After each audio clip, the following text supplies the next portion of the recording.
Hi, friends. Thank you so much for joining. It was so nice to see so many of you at the RStudio conference, whether in person or virtually on the Discord too. Welcome to the RStudio Enterprise Community Meetup. I'm Rachel, calling in from Boston today. We are streaming out to YouTube Live today. So if you've just joined now, feel free to say hi through the chat window and maybe where you're calling in from. I'm so happy to have my friend Tom Mock here with me today to teach us about Quarto. I know we've heard a lot about it lately on Twitter and LinkedIn and the RStudio conference, so I've been excited for this Welcome to Quarto workshop. If this is your first time joining one of these sessions, this is a friendly and open meetup environment for teams to share use cases, teach lessons learned, and just meet each other and ask questions. Together, we're all dedicated to making this an inclusive and open environment for everyone, no matter your experience, industry, or background. I will be sure to share a link in the chat where you can also find out about other upcoming events too. We have meetups like this every Tuesday at noon Eastern Time, and also data science hangouts every Thursday at noon Eastern Time. This is our first 2-hour workshop in this meetup environment, so thank you, Tom, for being the first here.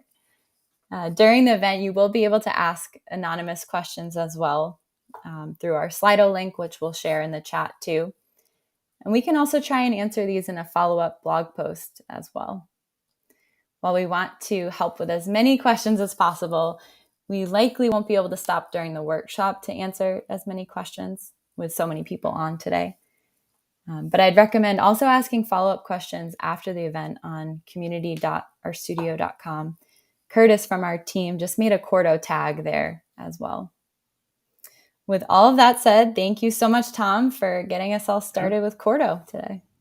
Awesome. Thanks, Rachel, for hosting and for helping with getting this all off the ground. I'm going to try screen sharing my screen once, and then we can always flop over to the presentation if we need to. So today is going to be a bit longer. So as Rachel mentioned, it'll look a little bit different in terms of the format that you may have been used to. We're going to cover quite a bit of material. And so a lot of this is kind of getting people excited about Quarto, giving you some of the overview of what Quarto provides. But obviously in 2 hours, while that seems like a long time, we're not able to cover everything. So we're going to make this part of a longer series. And if you want to come and join us later on, we're also going to do things like creating a Quarto blog or creating Quarto presentations, or ones very specifically focused purely on Python as opposed to today, which will be mostly focused on R with a big mix of Python in it. For today's slides, we're going to go to a link, and we'll share it here in the chat real quickly. But this is the material for today. This website will be up forever, so you can always reference this material in the future. There will be an RStudio Cloud link, as well as a place where you can actually download it locally or clone a GitHub repository into your local RStudio. But for today, if you didn't want to install anything, you just wanted to get off the ground as fast as possible, you could always go into RStudio Cloud. That's linked there as the third item. I'll zoom in a little bit here just so that it's a little bit bigger when we're going through. But let me know if you have any trouble seeing it in the comments. So to orient you on this slide, or kind of this website, if you go to the left, it says Workshop, Intro to Quarto, and Authoring Quarto. The Intro to Quarto slide will be our first section. We're going to jump directly into that and kind of give you this broad overview of what Quarto looks like. So thank you for joining. And again, we'll be posting some of the links in the chat. So I'll do my best to kind of reemphasize that. Also, though, that these slides are already public, and if you look at the bottom of any of the slides, it will link back out to that website. So if you see a screenshot of this or want to take a screenshot, it actually has the URL built into each slide. So let's get started, and we'll go into the presentation. So for the first slide, we're going to say, hello, Quarto. So welcome. We're using Quarto. We're going to be talking all about that today. Hopefully you're in the right place here. And we're going to be going through quite a bit of the syntax and everything else. So we can go on and go to the next slide. Kind of our assumptions for today is that you know a little bit about R, you probably know a little bit about Markdown, but you're really here to learn about Quarto. And maybe you're learning about it for the first time, or maybe you're learning about it as an extension or the next generation of R Markdown. If we advance the slide one more time, we can see that we'll be teaching you Quarto syntax and Quarto formats and more Markdown and even more R along the way. So while you might learn a little bit of R today, we're really focused on that Markdown, Quarto syntax, the formats, and how you can create them. And we can continue forward. If you want to follow me, you can go to follow me on Twitter or GitHub or go to my blog. But really, you want to go to quarto.org as the primary resource for everything you want to learn about RStudio. For the workshop prep, again, I just want to link out to the slides in case people see this as a recording or they see it later on. But we have the content website, which has all the slides as well as links out to various things. And then there's this full workshop material, which again will go broader than what we're covering today. That was based off the 2-day workshop I gave at RStudio Conf. The other big thing you want to do is if you are trying to use Quarto inside RStudio, you want to be on the latest version. And if you install 2022.07.1 of RStudio, it actually comes with a bundled version of RStudio. So you're basically ready to go and you could just kind of get started working on it. As far as the packages I'm using, I also wanted to list those out so you could see them and add to them as needed throughout today. We can go forward and we're kind of ready to get started. So we'll go forward with that and jump into the first kind of R turn section. These R turns, because we're streaming out to several hundred and I believe 1,800 people signed up, we definitely don't have kind of the traditional like in-person format of I'm going to do it, you're going to do it, we're going to do it together. These are mostly I'm going to cover a topic, provide the hands-on material so you could do it in the future or you could play with it. But really kind of think of today as exploring together, getting some kind of scaffolding put together, and then you can go and play around with it, whether you want to do it locally and download RStudio 2022.07.1, or use them in RStudio Cloud with all the workshop materials that are already installed to that specific link on RStudio Cloud. So let's get going. We'll go to the next one. And we're going to be talking about Hello Quarto in terms of, talked about we're getting started with it. A technical definition of Quarto is that it's an open source scientific and technical publishing system built on Pandoc. That really means that it's open source, just like R Markdown, so you don't have to buy anything. It's also open source in terms of you can see all the source code and you can use it kind of as you wish. It's a technical publishing system, which expands it a little bit farther than R Markdown in terms of Quarto and the Quarto command line interface actually allow you to automatically or kind of connect to things like Netlify or GitHub or GitHub Actions, as well as RStudio Connect or Quarto pubs. So you can publish the things you're working on and share them, whether that's securely to places with authentication or just to the World Wide Web on something like Netlify or Quarto pubs. As far as how kind of the mental model for how our Markdown and Quarto work, we'll start with a Quarto diagram. So you may have heard the words knitr or R Markdown. knitr originally started in 2011, R Markdown in 2014. And this is the underlying kind of structure that allows us to execute R code and generate complex documents from one single source, or the single source kind of rendering idea. So we first start with a .rmd or an R Markdown file. That R code in that is evaluated via knitr. And then an intermediary Markdown file is generated that is then processed by Pandoc to generate things like reports or presentations or projects. While you may not have really cared what happened behind the scenes, this is important for like the mental model as we move into Quarto to talk about some of the differences. The main difference here is that with R Markdown, you had a literal R package called R Markdown, as well as the format being .rmd. The R Markdown package and some of the extension packages, things like Sharengen or things like Page Down or Blog Down, had additional pre-processing steps that they were doing in the process of converting from the plain text RMD out to a report or presentation or project.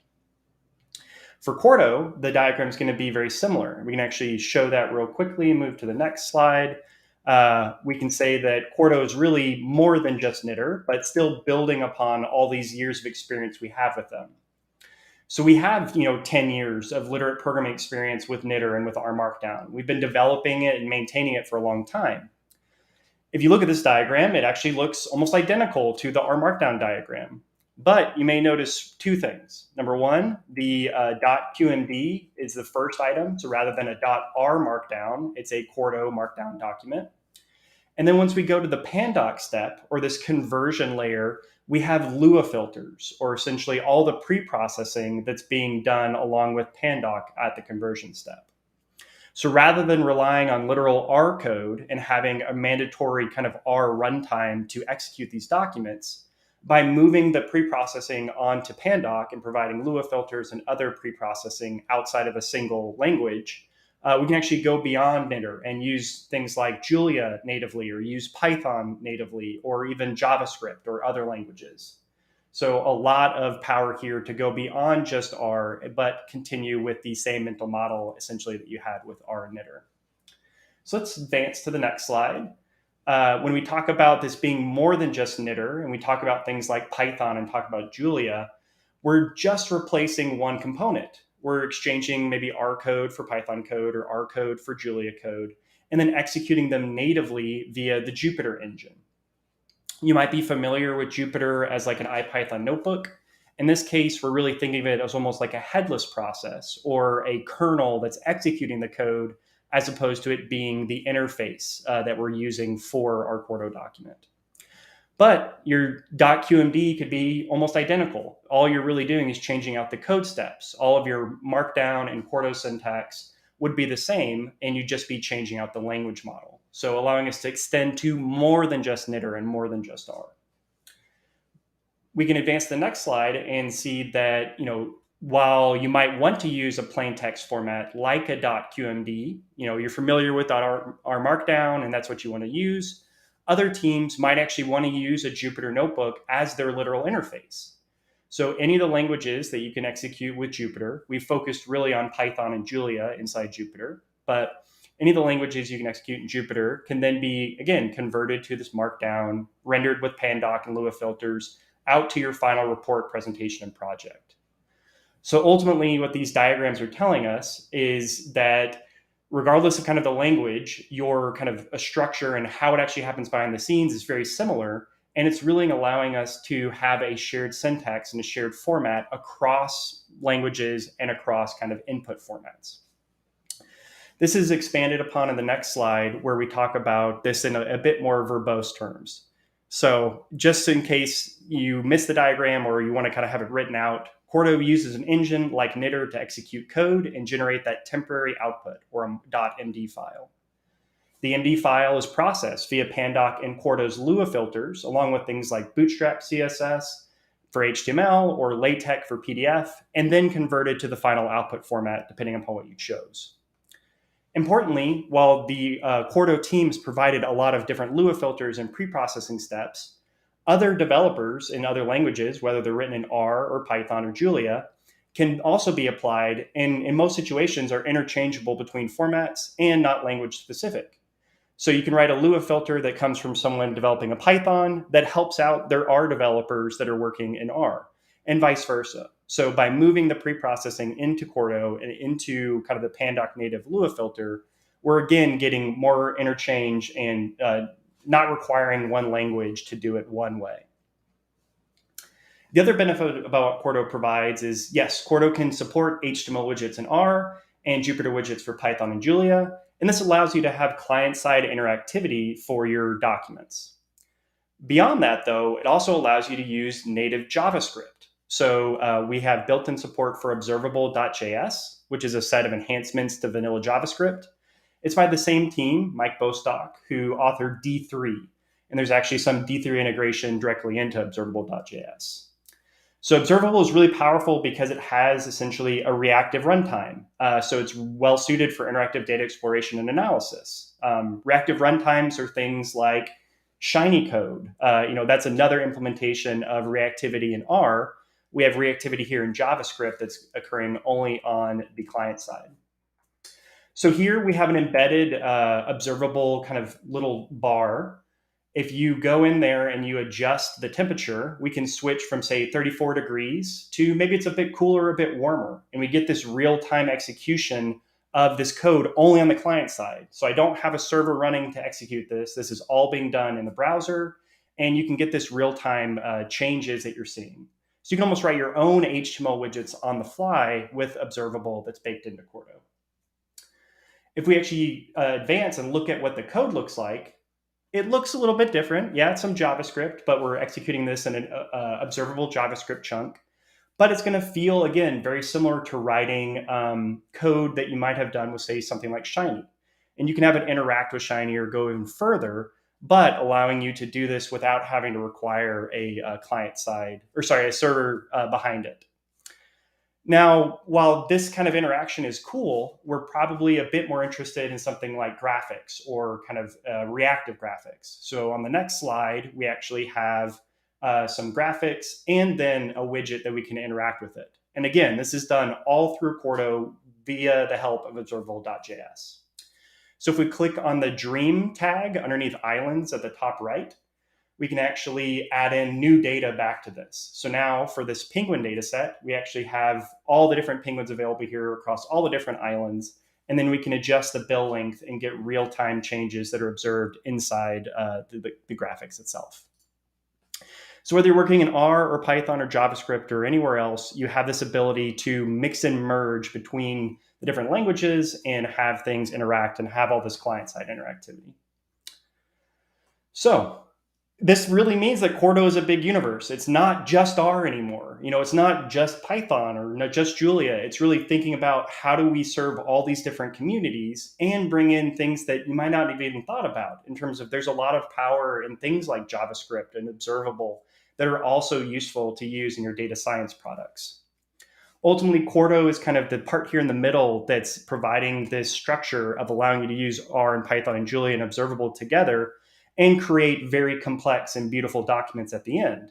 So rather than thinking about, okay, I wrote my stuff in R and I wrote my stuff in Python and I have to generate a website and then I have to go generate a Word document and I have to redo all my work, by working through Quarto, you can essentially have some of this single source publishing and have the ability to generate documents and websites and presentations all through this shared syntax, regardless of the language you're working in.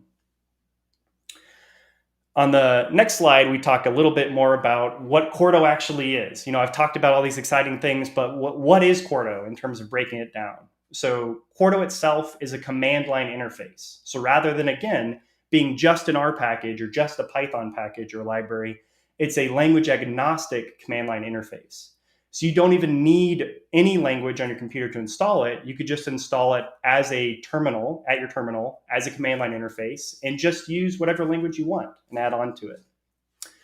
If we click through a little bit to see what the next part is, we can actually execute a little bit of the code. So we can step through and see the version. So if we click the right arrow button, we can see that you can call things like Quarto help at the terminal, or you can go through and see the different help. That's how I'm displaying the text here. I can also do things like Quarto render to actually render out my document, or Quarto preview, which allows me to preview the document and maintain a background server so that as changes are made, I can actually see those live and kind of have a real-time feedback as I'm writing my documents. What this really means in terms of Quarto being a command line interface is it's not tied into one tool. Obviously, I love using RStudio, and that's what I'm going to be showing a lot of today. So if I can advance and see that, yeah, here's RStudio. It might be a little bit small for you to read everything, but it's going to feel very similar in a great way as your experience with Markdown and with R Markdown. There's a lot of enhancements that Quarto provides on top of it, but you don't have to relearn the wheel just to use it. However, if you go to your colleagues and they say, well, I've never used RStudio, I'm not familiar with that, I use this other tool, maybe they prefer something like a Jupyter Notebook or Jupyter Lab. You can also use Quarto as a command line interface in Jupyter or with Jupyter Lab. So you can actually write literal.ipython notebooks and then render those out to Quarto documents as well. So you're not limited just to the RStudio interface. And for certain other people, they're like, well, I kind of like notebooks, but I don't want to write in Jupyter for some reason. They're choosing a different interface. You can also use VSCode. And this way, regardless of what kind of editor you're using, you're able to meet in the middle and collaborate with your colleagues and say, I'm using Quarto, you're using Quarto, but you're not limited to one interface or one language. This kind of comes out a lot of times with the customers that I'm working with. And if we think about the different interfaces, this aligns with a lot of the most common open source interfaces. And again, building on this idea of not just limiting it to one language or one editor, but trying to create something that's bigger than just RStudio. It's providing value for other communities besides just the R community. Now, that being said, we obviously have spent a lot of time building Quarto into these different tools and enhancing them as much as possible. So you can actually, inside RStudio, have the visual editor mode. What this allows you to do is actually get real-time conversion of just the Markdown and some of the CSS and see what that looks like. So rather than only looking at the plain text or only looking at the rendered output once you've kind of finalized your document, with the visual mode, you can actually see, again, in literal real time, the conversion of Markdown or LaTeX or CSS, or even creating tables and graphics, what they look like inside the body of the document. So a lot of power here to not only write your documents, but have a better writing experience. So there's even things like adding bold text or inserting tables or graphics built into the editor and allowing you to have this rich experience inside RStudio. Again, you'll want to be on the latest version, 2022.07.1 of RStudio, provides all these integrations. And while you can use Quarto in older versions of RStudio, some of the enhancements came at this most recent version from RStudioConf. Now, to explore what the visual editor looks like, we actually have a workshop material. So underneath the O3 authoring visual editor, there's the ability to kind of go through the visual editor mode. And you can click around and see like some of these things and how they look like. So it includes things like citations or the UI elements as well as the visual editing mode. And you can turn it on and off to explore the sections. If you go back one slide and we look at the visual editor mode, we can click the opt button or the control button and click on the middle of the page, right around the render button. And that'll actually zoom in on the page a little bit. But it's okay if we can't get there. We're working on some things. So going on to talk a little bit about the other editors. Again, we don't want to just limit these enhancements to something like RStudio. We want to have a really good experience in any editor. So again, you're not limited to RStudio, but there's a lot of power there. If you are coming from, say, the VSCode world, or that's the tool you want to use, there's a VSCode extension that allows you to get both the syntax highlighting and some of the auto-completion and YAML linting and other things built into VSCode. And when you render something, you get it in this little pop-up page and have kind of the side-by-side experience that you're familiar with. This also applies to things like YAML. So if you've used IPython notebooks, you may not write YAML in them because the IPython notebook or the Jupyter notebook doesn't really care about the YAML. It doesn't change what the Jupyter notebook does, but it's really important for Quarto. So you can write these as a raw chunk in a Jupyter notebook. And again, you can use Jupyter or Jupyter Lab as your interface. You're not limited to a plain text format, although I really like plain text formats like .qmd. You can, again, use an IPython notebook as your kind of editor of choice, if that's the way you wanted to go. We also have YAML intelligence. So this is obviously built into RStudio, but also within VS Code, it has auto-completion through the VS Code extension for things like different YAML options. So not only would it help you find out what are the options you can change, but it'll help you define them and then input them, as well as the outputs you can do for them. So here for theme, we might start typing th, and then we can auto tab complete to theme. And then it'll let us see that we have things available like Cosmo or Litera or other different boot swatch themes that are available. For Jupyter and Jupyter Lab, again, most of what this will look like is rather than having the auto completion, you have a little bit less kind of interactivity in the YAML because the YAML is not something that Jupyter is normally working with. So it's a literal raw chunk. And we can use that to say, okay, this is what the interface looks like. And you can still type the same figure chunks and the same kind of syntax, but the YAML itself will be essentially ignored by the Jupyter notebook. If we're using Quarto or Quarto preview or any other commands within Jupyter, from the terminal, we would call something like Quarto preview on our specific notebook. So Quarto preview notebook.ipython notebook, and then we're saying preview it or convert it to HTML. When we do this, it'll pop up a background screen so that, again, we can have our side-by-side output. So while you're editing the document, you can save and get the re-rendered output very, very quickly from the terminal, but also having it available as a separate pane. Again, kind of talked about this a few times, but just want to be very clear that YAML needs to be a raw cell in Jupyter. Jupyter doesn't really care about the YAML, but it's needed and used exclusively by Quarto for these changes. So why did we talk all this time about different editors? Again, I think part of it is that we're talking about Quarto for collaboration and Quarto for more than one community, really like a data science team or across data science teams. So you might have a website or a data science project or a Quarto project that has something like this. You might have a data lake and you're extracting some data with the S3 package and doing dplyr to do some extraction and data cleaning on it with an older R Markdown document you already wrote. And then you're doing some additional data cleaning from one of your Python colleagues who knows Suba and is writing Python code to edit that document. Then it's handed back off and we're working from Python and R, and then we're just doing some general exploratory data analysis in it. And then lastly, we have a traditional .qmd, and we're using the torch package in R to do some computer vision or classification of the images, identifying what they are. So regardless of kind of the different structures you have some R Markdown, you have some Jupyter notebooks, you have some QMDs, across any of these editors and across these different kind of input formats, you can create or aggregate them via Quarto into an overall project or to convert them over to complex outputs, regardless of what you need. So a lot of power here for collaboration. The other part is eventually you're going to want to get whatever you have off of your machine. So you can use the Quarto publish command, and that'll actually allow you to take a document or a website or a presentation or something else you've created and then publish it somewhere off of your computer. So we have built-in support for Quarto Pub, which is a website that RStudio provides as a free service. And you can actually sign up today for quarto.pub, get your handle, and start publishing there for free.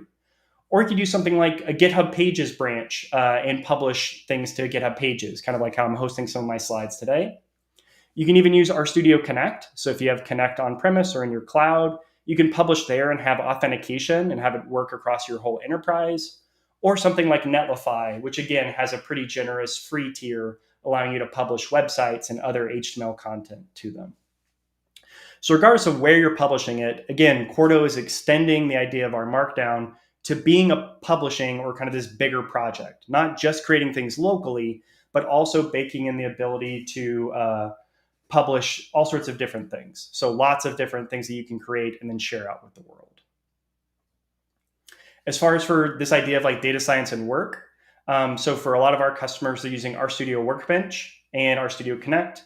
You'll want to use the latest versions. So 2022.07.1 and 2022.07.0. These versions allow for all of the latest and greatest integrations of Quarto. You can use Quarto with older versions, but some of the latest stuff was built in recently. This diagram here, I'm not really going to go into all of the details, but just kind of an overview is that you can use Quarto and R Markdown together and publish these complex kind of pipelines as needed on something like RStudio Connect for re-execution or rescheduling of Quarto documents and using them inside an enterprise environment with enterprise-grade authentication and sharing. One of the last kind of initial core parts of what Quarto provides is that Quarto is fully batteries included. So if you just install RStudio 2022.07.1, it comes pre-installed and loaded with a version of Quarto. So you don't really need to install anything else. You're ready to go. You can just get started working with Quarto, and you don't have to worry about installing a bunch of different R packages to support Quarto. It's just there and always available, and will be available moving forward in new versions of the RStudio IDE. So very exciting moment of like having this be available. It coincided with our RStudio Conf. And having it baked in just allows you to get started faster and collaborate better as you're not having to do additional installs. This batteries included idea goes beyond just having it available. Rather than requiring a bunch of different installs of different packages. Again, all these different formats are baked into Quarto. So your basic formats like HTML, PDF, docx, presentations with PowerPoint, or the ones I did today with reveal.js, or even advanced layout or websites. You can also do cross-referencing and writing entire books or blogs, or interactive in combining shiny things together. You have all these different formats that are just there and already available. You don't have to install something new. The one thing I do want to note, though, is that there's 3 things that we're really keen on adding into Quarto. And again, these will be added into this single install in the future. So page down or paged HTML, basically the ability to create PDF without LaTeX and only using CSS. Journal articles, and most of that work has already been completed. So you can actually use Quarto to publish to a lot of different journal formats. And then Flex Dashboard is one that a lot of people are really keen on. And that's also something we plan on having very shortly for allowing you to create entire dashboards through Quarto alone. And again, those dashboards could include Shiny, they could include JavaScript or widgets. You can kind of build them as complex or as simple as you'd like. But core idea here is batteries included, and rather than having to install additional libraries, it's one install with all of these things included.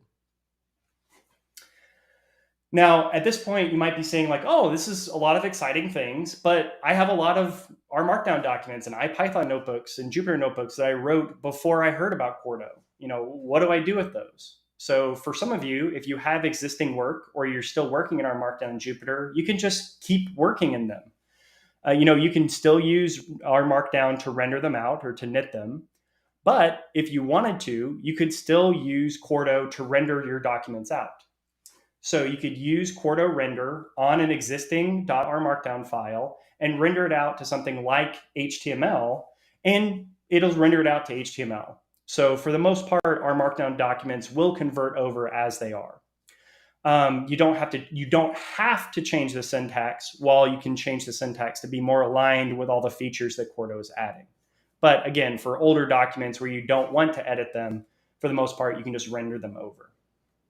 And similarly, with Jupyter notebooks, you can also render them via the command line terminal. So Quarto render on your existing Jupyter notebook to a specific format. The additional argument that we see here, --execute at the end of that call, basically says, take my Jupyter notebook and re-execute it from top to bottom like a linear document. But you can make it be where don't re-execute it and just take the stored computation that's already been evaluated in your document. Whereas R Markdown and Quarto documents are plain text and any rendering is done kind of as it's being generated, with Jupyter notebooks, you actually can store some computation inside the notebook. So you have this option of re-execution or just reuse of the existing computation that's occurred. What Quarto is doing is the conversion step of the notebook or the R Markdown to a final output format like HTML or PDF or a website. So to summarize kind of a bit about this, why would you be interested in Quarto? Number one, batteries included with the shared syntax. So batteries included in terms of it's installed with RStudio, so it's always available. If you're in another language, though, or using a different editor, you have this shared syntax across R and Python and Julia and JavaScript. And based off that, you get to choose your own editor and your preferred data science language.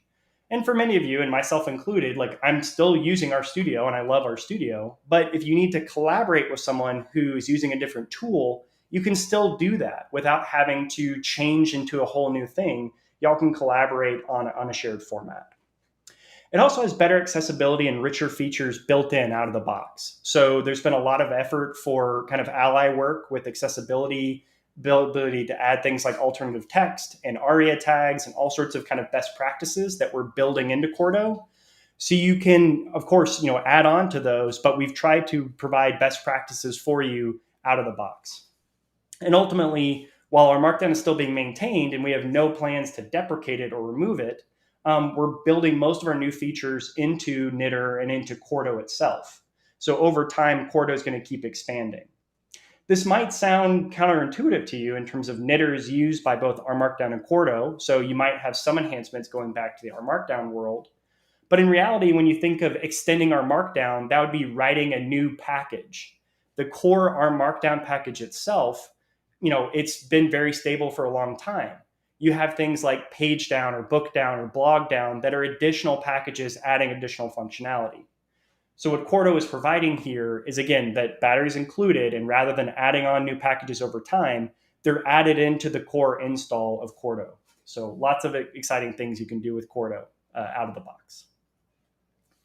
And ultimately, this means that when you collaborate or work with others in different languages, again, you have this shared format, ability to choose your own editor, and work in your native language, whatever that is.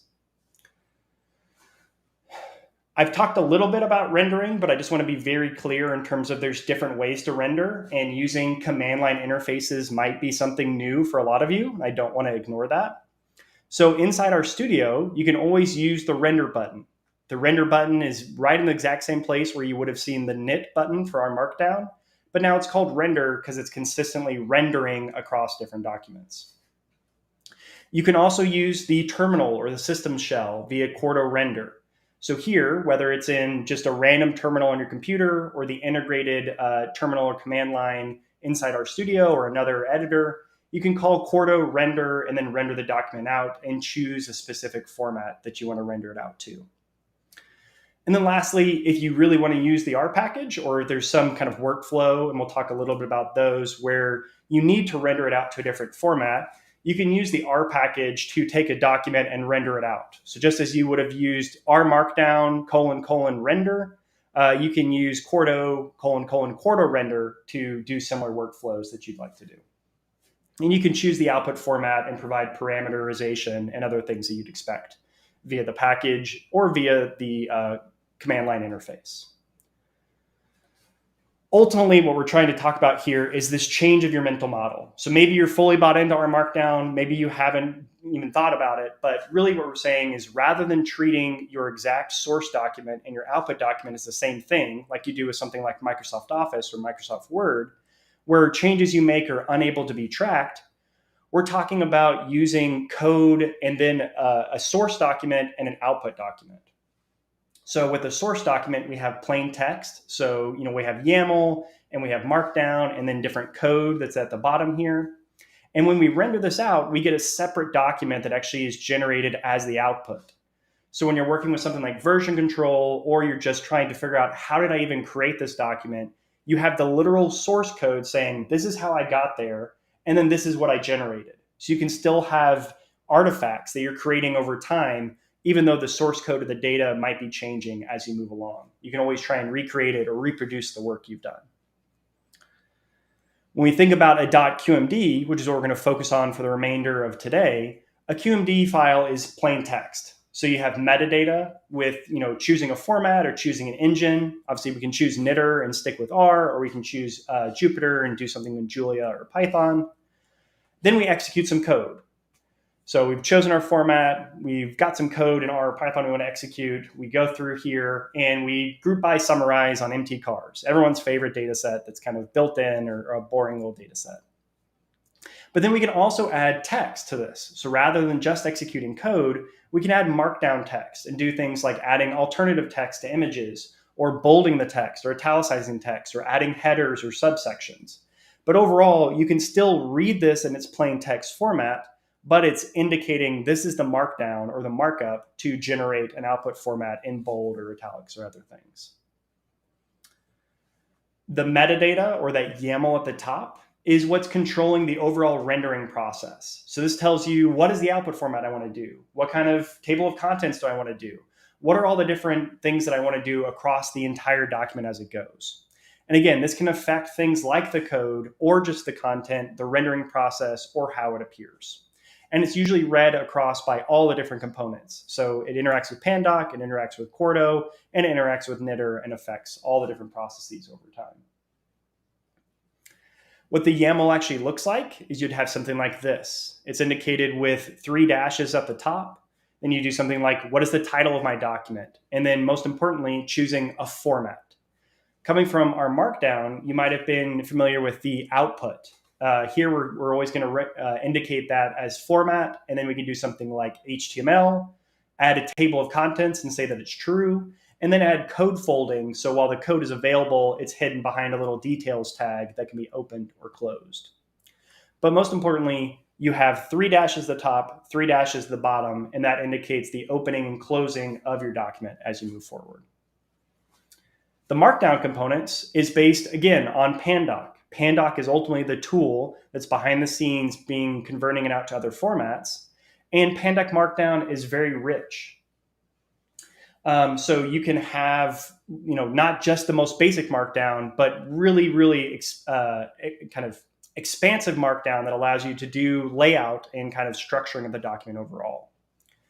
So it's based on John Gruber's Markdown syntax, and it has the importance of being plain text so that it's easy to read and easy to write. And when you check it into something like version control, your diffs are very easy to also read and write. So rather than the whole document changing if you change 1 or 2 lines, the structure is just where you can see the diffs and the different portions that are changed in source control as well. Markdown might do things like italics or bold or superscript, strike through, or even displaying verbatim code. So this allows you to write, again, like lots of different markup about what you're doing. And while you're looking at even just the plain text, you can also kind of imagine what that's going to look like in the output format. And again, if you're using RStudio with the visual editor mode, you can also render or essentially like preview what all the different parts are in real time by switching from source mode to visual mode. Importantly, there's also the idea of headers in Markdown and in Pandoc Markdown. So these allow you to break up a document by adding pound signs in front of text and say, this is a head section, and then you can build up subsections within each of those. So you can write out your headers and do overall complex kind of layouts of your document. As for code, and there was a good question I saw in the chat. So with knitr, you can execute R code and Python code together. That would be using reticulate. And that's an important idea. Like you can merge them both into the same document. So here I have a code chunk. It's just executing R, but via reticulate, I could execute R and Python code together. If I wanted to use Python alone, I can use Jupyter as my engine, and R doesn't have to be involved in that process. So you don't have to go to a Python colleague and tell them, hey, there's this cool tool we could collaborate on, but you have to install R and you have to use R packages to manage it. They can just use it in their native language without having to install anything else. We're going to talk a little bit more about what code chunks actually build up with in the second half of today. But you might notice that there's this hash pipe syntax at the top indicating the chunk options as opposed to putting them into the chunk label where they might have been before. But regardless, you have this ability to, in a Quarto document, just like I'm working on today, write code that generates outputs. And it can do more than just R, and you can actually have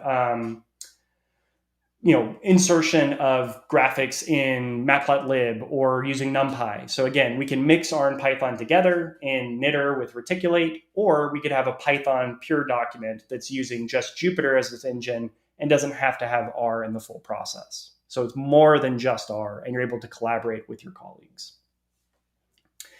As far as the command line interface, again, you can call Quarto --help inside your terminal, and that will open up a lot of different things for rendering the documents out and display some of the features that are available. Most importantly, you want to make sure we're going to be on like 1.0.35 or more recent. That is kind of the 1.0 stable release, and that's what's bundled into RStudio as well as into RStudio Cloud. If you wanted to see the help from the terminal, it would again be Quarto --help, and that will open up the help page that you see here. And the two most common things you're going to use are Quarto render and Quarto preview, which allow you to kind of generate the document or preview the document out to a different format. For some of you, working the command line may not be something you're used to, but for others, it might be like, oh yeah, that's great. I love using command line tools. If you wanted to go really deep into understanding like how to use different command line calls or work through different things, the Data Carpentries has a link here on the page that goes out to a great workshop they have. Or there's a tool called TLDR that allows you to kind of ask questions and say, like, what is this tool? Like, how does it work? I did want to include some really common commands just so you have them available. Things like printing the working directory or changing the directory so you can move between folders, list the directory contents with ls, ask Quarto, what are the different things I can do with Quarto -- help, make a directory or remove a directory, allowing you to kind of work through all these different things you're able to. So while you may not have to work in the command line interface, just wanted to provide these as helpers for if you need to. If you want to go into kind of the first part, there's this ability to render, and it kind of walks you through rendering a document with the render button. And ultimately with this O1 intro history.qmd, we're recreating an article about Boston Terriers and recreating it with this single source. So we have that ability to create a specific document, render it out to HTML and to PDF and see the differences and compare them. So that was the first section. We still have about an hour left that we're going to do in the second section. But because it's a little bit longer today, I do want to take a 5-minute break. So we're going to meet back here at 11:55 my time, which might be different for you. But we will prompt you back here in 5 minutes. So 5 minutes past the 10-minute mark here. So we'll pause for a second. Good. Yeah, we'll leave this up. I'll answer some of the questions that are popping up in the chat. I do want to address some of those, but just give you a break if you need to use the bathroom or get a drink of water or anything else. Awesome. And I just wanted to say, I know for some reason YouTube was blocking the Slido link when we were trying to share it. So I can share that on the screen as well if you want to be able to ask anonymous questions too. While we may not get to every single question, we're definitely going to take those and answer them in a follow-up blog post and other formats as well. I do. So part of the reason why I really appreciate Rachel being here is she's helping out a lot. And for some reason, my computer decided it wanted to share things a bit blurrier. So while I'm not going to be driving everything on my screen, if you're looking at it right now, it might look a little bit blurry, which is kind of why Rachel is being kind enough to lead the example. But I just want to mention that in RStudio, if you've never used it before, there's the R console at the very bottom left, typically here, or there's the actual command line terminal. So if we wanted to, we can obviously like switch between R and 1+1, and you can execute R code from the terminal is where you'd actually say something like Quarto -- help, and then it'll pop up all the different commands that the Quarto can run. So that's where you're going to be looking for it, is the terminal inside RStudio. The other main feature is that quarto.org, and I'll drop that link into the chat. It is an amazing resource, and it has a really strong search bar here at the top right. You can search for whatever you want to learn about and ask questions there. Ultimately, it has the Get Started tab that allows you to explore different things and get started just out of the gates, or the guide is much more guided in terms of specific topic and the different things that you want to ask. So there was someone who asked, can I run the Quarto CLI at the terminal inside RStudio? Absolutely. That is what we're expecting people who are using RStudio to do, is use the integrated terminal. But for other editors like VS Code or Jupyter, you might use a separate terminal or spin up a new terminal kind of ad hoc as needed. There were a couple questions about different formats. So you can change those via the YAML, or you can do it via the command line interface. So again, if I wanted to render a document, and part of the example that we're working on here is in the Quarto workshop under intro, we have this .qmd file. If I want to, I can just say Quarto render O1 intro. Or actually, let's move into that directory.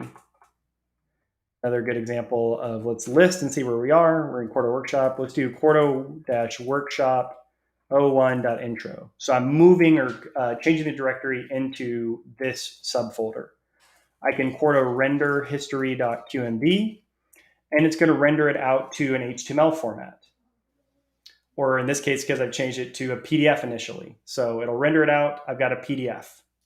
I can pull that up in my browser, make it a lot bigger. And while it's a little bit blurry on my screen, you can see that we have a pretty nice looking PDF document with some pretty complex typesetting and using images in around the text as well as in the sidebar. If I instead wanted to render that to HTML, I could say Quarto render, let's say history.qmd to HTML. When I render it this way, now rather than rendering it to the default of PDF, I get an HTML file. And I pull that up and we'll get it as self-contained. Let's do QMD. Apologies, I'm very zoomed in because I want you all to be able to see the content here. So in the YAML, I can render that HTML out, render that, and I have the similar looking complex layout in HTML. Now, while you didn't see any of the real code in that document, and it, again, I apologize for it being a bit blurry. We'll jump back into the slides here in a second. What we're trying to take away here is that I wrote no LaTeX and I wrote no CSS. I only used Quarto to typeset this document. So Quarto has a lot of information that, or kind of structuring it's building in to build things in different formats. So it's opinionated in a good way to give you nice defaults.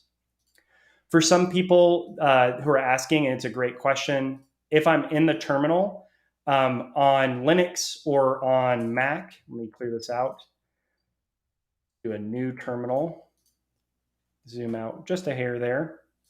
So I can call Quarto render on something. On some flavors of Windows, you have to do Quarto.command. This is a very specific thing on different flavors of the terminal.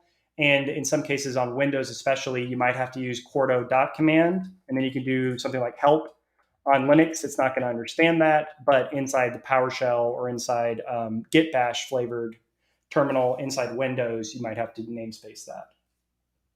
So great question, Rebecca. Thank you for indicating that.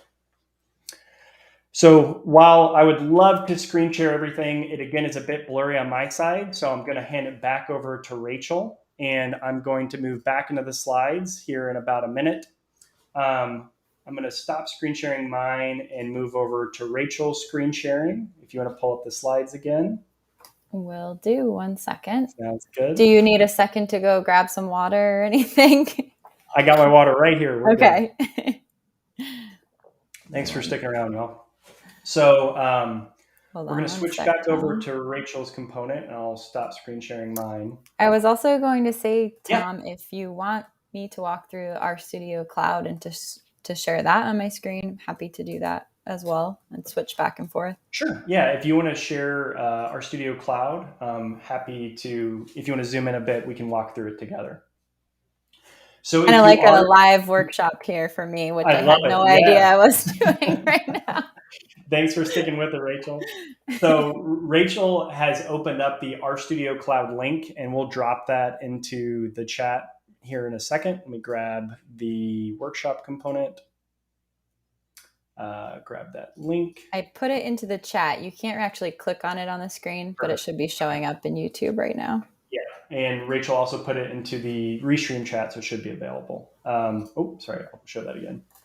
So this, if you go that route, allows you to essentially get started immediately with the workshop materials as we see them. So you don't have to install additional things. For what I was working on, I was going into O1-intro on the file pane. Yeah. Got it. And then clicking on history.qmd. Perfect. I'm going to move us out of the way a little bit. Oh, that's a little bit too big. There we go. And you can see inside the file pane that we have a couple images, the files, a PDF, and .html. You can always use the render button. So at the top left of the QMD or in the middle, there's a render button. You're welcome to use that. And that's where most people are going to be the most familiar with using it. You're absolutely able to click that. Okay. If you click on it, it'll render the document out. Great. We have our lovely Boston Terriers. Basically, this is not Howard, but I pretend it's Howard, my dog, and he's up on the screen. And if we wanted to change it to PDF, we could actually just go back to RStudio Cloud. And inside the YAML, underneath I think your format dog outline, just heard his name, actually. he did. He started shaking a little bit. He's excited. So on line 5, it says HTML.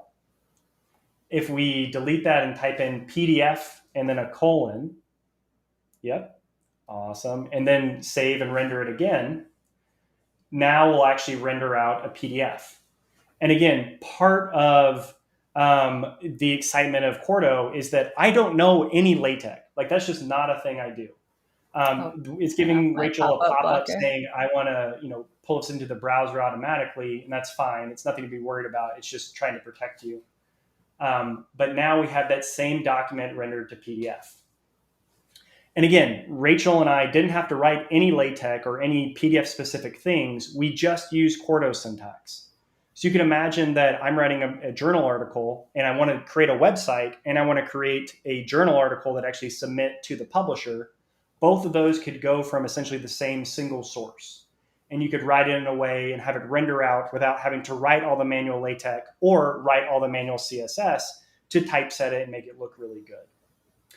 I also saw someone mentioned about the specifics for the folder structure. Yes, I brought in all of the files from the 2-day workshop I gave at RStudio Conf. I didn't want to limit y'all just to the things I can cover in the next hour, but rather give you some of the other formats and other kind of approaches that we can do for documents over everything. So with that, we're at our 5-minute mark. Rachel, thanks for walking through RStudio Cloud with me. That's a lot of fun. And we'll go back to the slides and I'll move us to the bottom right so that we can not overlap with it too much. Awesome. Also pretty cool that I can just log into RStudio Cloud there without having to install anything, and it just worked. Yeah, absolutely. That definitely helps with having to swap who's the presenter for today. So let me also get my slides aligned with you. If you click at the bottom, and again, the link that we're working off of, we'll drop that into the chat. The overall website is available here. I'll keep that up on the screen for a little bit. And Tom, which link should I be clicking on right now? The Quarto 2-hour webinar. So it should be, I think that's link 1 or 2. Oh, sorry, you're on the 2-day workshop page that has all the content. Let me share it with you. Dropping it into your chat there on the side. In the restream chat? Yeah, let me give it to you. There we go. Awesome. We have a lot of links here. Yes. I wanted to give y'all as much content as possible. And while I'm trying to cover a good chunk of it, obviously there's a lot of things you can do afterwards after today is finished. Perfect. So now that Rachel's back on the primary website, we've completed Intro to Quarto, and we're going to talk a bit more about authoring Quarto. So on the top left, we have authoring Quarto, and we're going to go through that together. Okay, I'll send myself backstage here. Sounds good. Thanks so much, Rachel. So ultimately, again, we covered a little bit of the high details, but went through them pretty quickly. So now we're going to spend a bit more time talking about how to actually do things as opposed to just about what you can do. So we're going to talk about Quarto documents and mainly about this anatomy. We're going to go through YAML, talk about the different ways you can create formats. We're going to talk about Markdown and text and creating that over to the documents that you're rendering out. And then using code, so using things like knitr or Jupyter to execute R or Python or Julia code. You add all these things together and you have those beautiful, powerful, useful outputs. And again, you're creating them with a plain text input. So you don't have to write all the different things. While you can embed raw CSS and raw LaTeX and all these other different things into it, Quarto provides a lot of power to do all of that just through what's built into Quarto. This is really an extension of the idea of literate programming, basically the idea of writing out program logic in a human language with included code snippets and macros. So if we look at a plain text document like we have here on the page or a QMD, we have the title, which is highlighted here in purple. That's the YAML and all the different metadata about the document. We have yellow, or kind of this off pink here, that is highlighting the air quality, the relationship between temperature and ozone level, basically the markdown that you're working on. And then the code, which is highlighted here by the R chunk, and it has a label of figure air quality, as well as some code to generate a graphic via ggplot. So this idea of literate programming allows us to build up different components and write out the document as you'd like in real time in a linear way, like top to bottom, but structure it and add up all of the actual literate part in additional to the code that you're writing. So first we'll kick off with metadata, or that YAML that's at the top. Metadata, or what's called YAML, you could say it's yet another markup language, or YAML and markup language, or whatever you want to say. It follows the structure of these key value pairs. So you have a key, something like title, and then you have the value you're inputting, something like, this is my first Quarto document, and you're putting that in as text. That's the general structure that all the YAML will follow, of just matching some option with what the option you've chosen. So we think about like output options. Going to the next slide, we have format is something. So format is the keyword that's saying this is the format we're choosing to render to, and the value is something we're choosing. Now, we're not going to say something. We're going to choose something like HTML or PDF, or for today's slides, I used Reveal.js to create these interactive HTML slides that allow me to step through it. And again, it's available through open source, so it's not something else I have to install or something else I have to buy. It's all built into that as a different format. You can also add option arguments or kind of subcommands to this. So I'm not limited to just saying HTML and then I'm done for the day. I could say I have a format, and then I go down to a new line and I have HTML. And then on the next line, I have table of contents equals true and code folding equals true. So again, I can control the structure, control the options within my format by adding these sub options to it. Sub options are going to be below. This is slightly cut off in terms of if you click F, Rachel, it'll go full screen for you. So it's going to have the sub options of option 1 and option 2. The options are not limited to just plain text or just logicals like true and false, but they can be a mixing and matching. So some options might be logicals like true, false, or other. Some might be text where you're having to quote it, and that's okay. It's just depending upon what the options are that you're editing. Now, as far as why you would actually choose YAML, is that you might need to avoid manually typing out all these different options. If I just have a document like we showed in RStudio Cloud, it's pretty easy to say Quarto render document to HTML. Yep, I got that. That's easy enough where I can have fun with it and change it around. But if I wanted to start adding additional things, I can do those via the command line, but it gets a bit tricky in terms of like Quarto render document to HTML, add some options where code and folding is equal to true. Not too bad.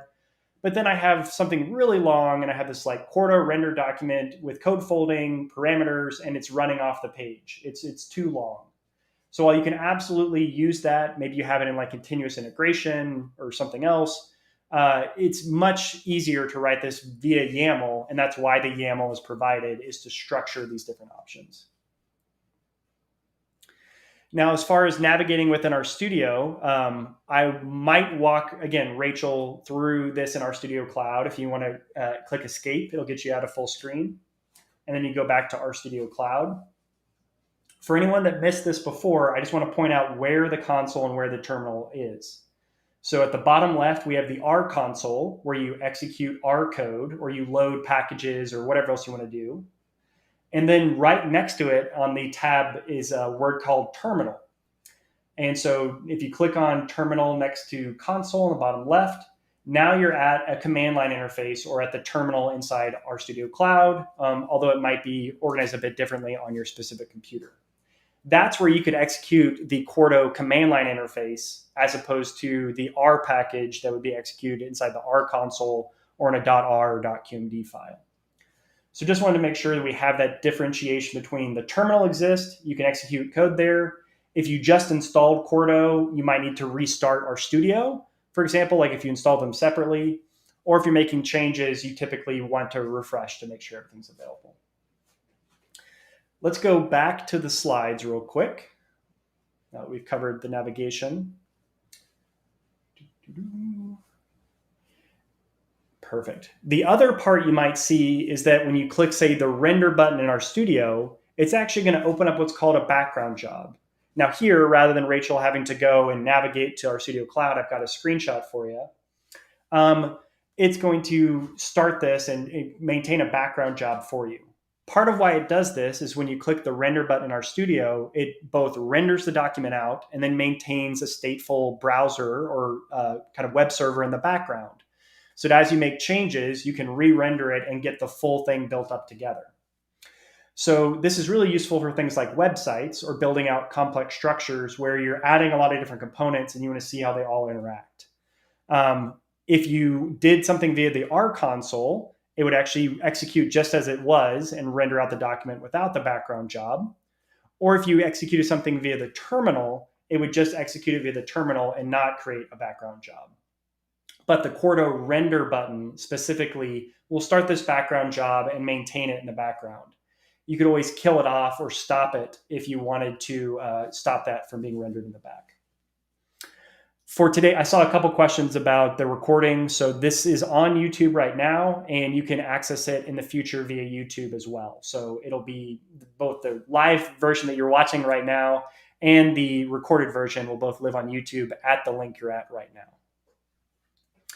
Again, for rendering, if you click that render button, that's where you get the background job. But you can also call it via the terminal in Quarto render or via the R console via the Quarto R package and calling Quarto_render. So all these are valid. There's not really a requirement to do it one way or the other. Just part of it is what are you needing to do? Like, are you trying to render a document to different formats? You could do that very easily via the terminal or the R package without having to modify the document. But maybe the render button inside RStudio is the easiest for you to get started with out of the gate, and you don't have to learn about rendering out via the terminal. So the other component, again, someone brought up the good point that underneath the workshop, it's slightly different structure, but the workshop materials, the visual editor.qmd mode.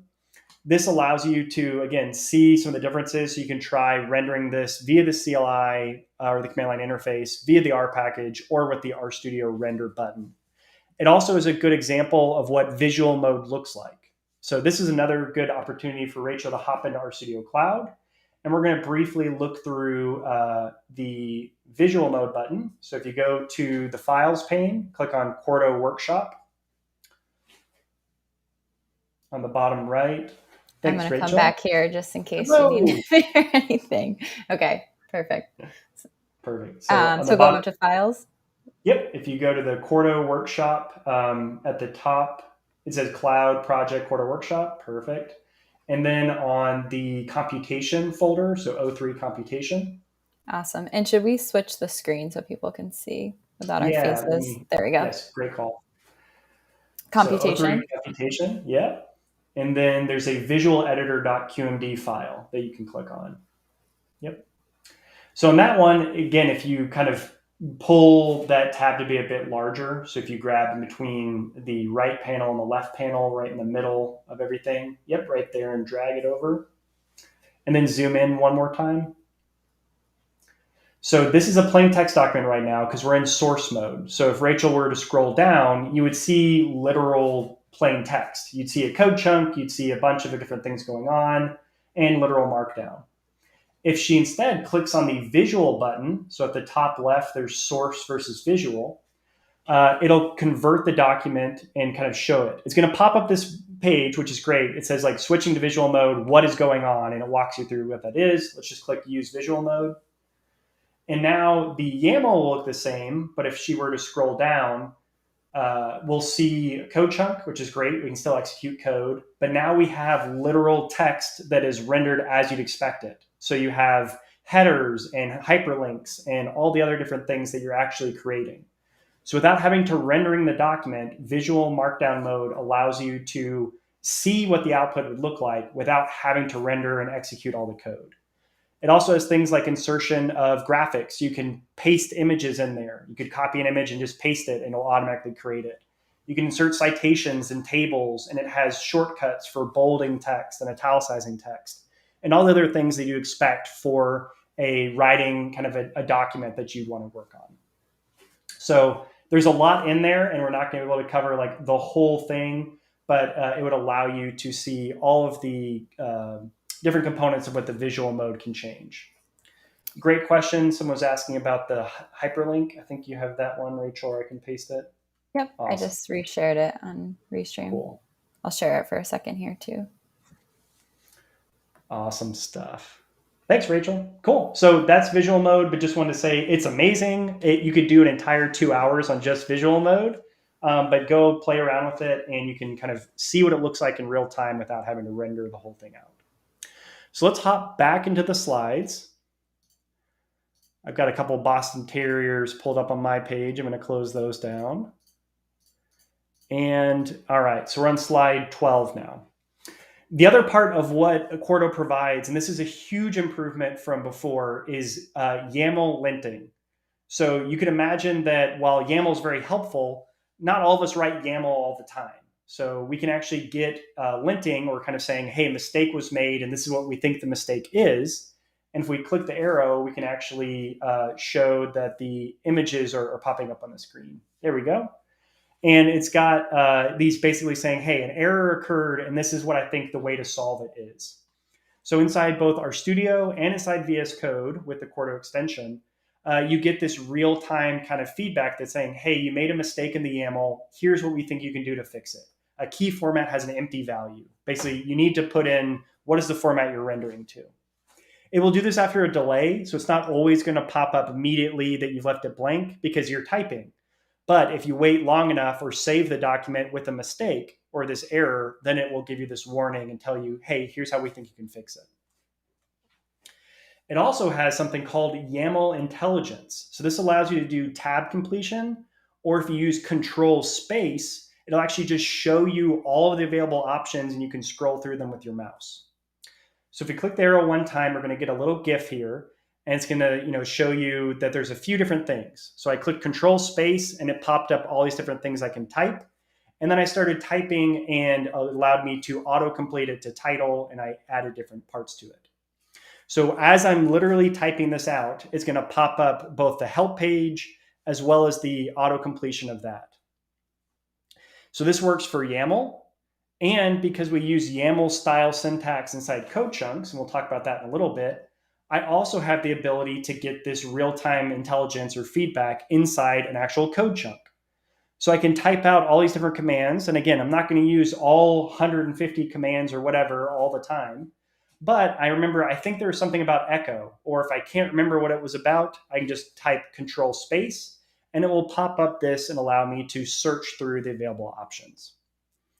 So very, very nice feature that was added. The other aspect, and we talked about switching from HTML to PDF with the Quarto document and our lovely Boston Terriers. Quarto's getting much, much closer to this idea of true single source publishing. And how it accomplishes a lot of this, I mentioned that there's not LaTeX or CSS that I had to write manually. I'm using things like pandoc divs and pandoc spans. These allow me to write what are called fenced div blocks and modify the structure of the document across formats. The first example I have is using a CSS class called .big-text, and it just makes the text really big, 120 pixels. The part to focus on is that I have this paragraph with big text, and I'm putting a fenced div around it. To write a fenced div, I use 3 colons, curly brackets, and then apply the CSS class to that. I type some text or something I want to modify, and then I close the fence by adding an equal amount of the colons. So if there's 3 colons at the start, I have to close it with 3 colons at the end. And that will generate something like this, a paragraph with big text. That's great. I can also modify individual lines of text or individual words with what is called a span. So here I have, this is text with special formatting.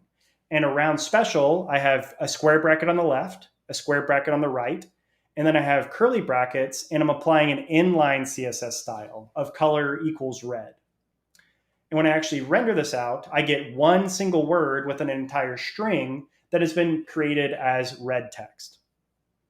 Now, while I'm using CSS classes because they're very easy to write and display on the screen, Quarto bundles a lot of embedded options that are applicable for both PDF and for HTML and for Word. So typically, if you use the built-in Quarto and pandoc divs, you're going to get things that are cross-format as much as possible. So again, the way that you would write out these divs, I want to make sure that we kind of cover that, is equal and matching colons at the front and the start. You have to have at least 3. 3 is what kind of gives it the initial kick of like, hey, this is something special, treat it as a fenced div. So something like colon, colon, colon, and then some content, and then 3 more colons to close it. But you're not limited to just 3. I almost always write it with 3 because that's the minimum, but it could be 5 or 6 or 4 or however many you need. That's mostly important when you start doing nesting of divs. So I might have 4 colons and then my curly brackets dot columns. And then I have 2 named divs of column and column within it that allows me to do off to the left and off to the right. So this is something I'm using in the slides I have today. Minimum and typical is on the left column, and any number can be used is on the right column. But I can nest these together and allow them to, again, apply across different formats or across different presentation types. Now, again, just reinforcing this idea of why I would use pandoc divs instead of just writing a literal HTML div is that you're not limited to just CSS or HTML. Pandoc and Quarto have essentially named classes that apply across formats. So rather than writing raw HTML, you can have it apply to HTML, but also apply across other different formats. So you can think of your kind of colon, colon, colon, or your fence div as an HTML div, but again, it's applying in specific situations to PDF or other formats. It's not just limited to an HTML format. Similarly, with a span or this bracket around a single word and then an application of that class can be thought of as pretty similar to like a literal HTML span. But again, it's much more transferable across formats, for pandoc and for Quarto and all these different native attributes. I want to pause for 1 second. There's a great question. For anyone that sees this, the RStudio Cloud environment will stay up for forever. I'm never going to close it down.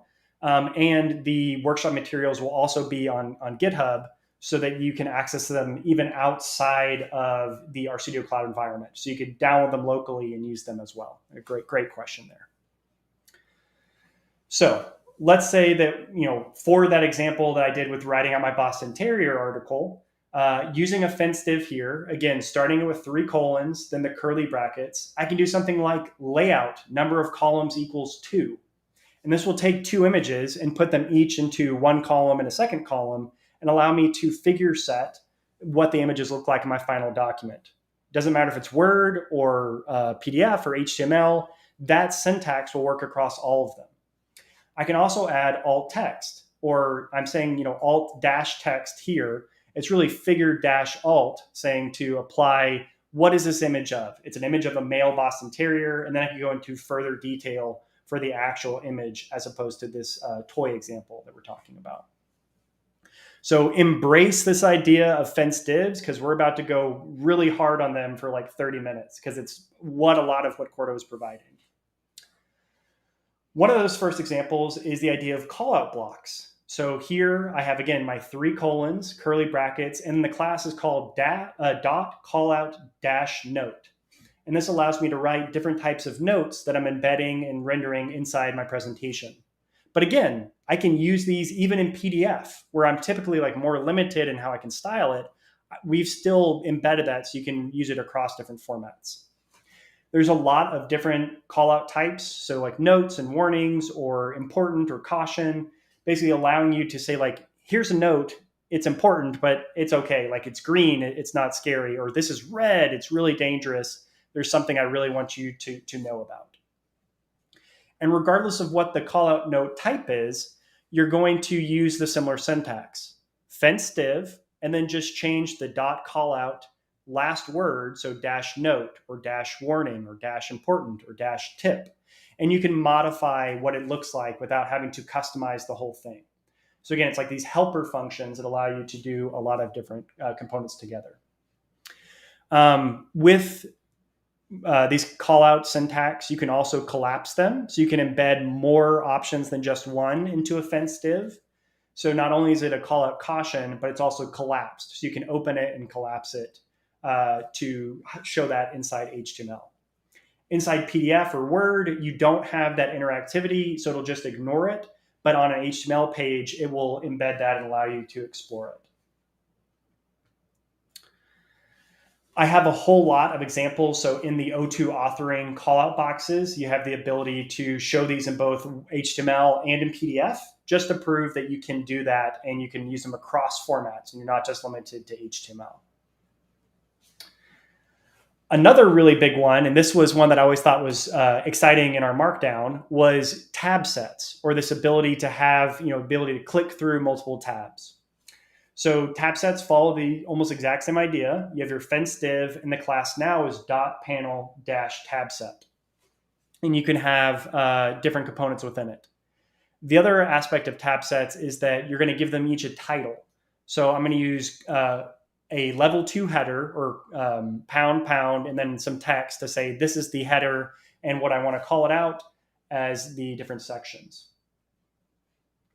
So I can have this one that has like code and it's evaluating, head of empty cars, and then it has the actual output in a separate tab, and I can move back and forth through them. And again, it's a tab set. So I can have this .panel tab set as the class of my fence div, and then I have code and output within that. There's some good questions about these fence divs and translating them to other languages.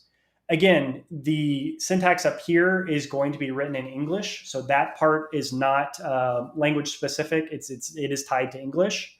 I'd have to check with the team about some of the localization efforts, because they are doing a lot for trying to make localization work really well in Quarto. But again, inside the body of the document or inside the body of the div, you can do whatever you want. So that could be whatever language you wanted to do, both in the actual written word, as well as it's not limited to just R. You could make that Python or Bash or Julia or other different things.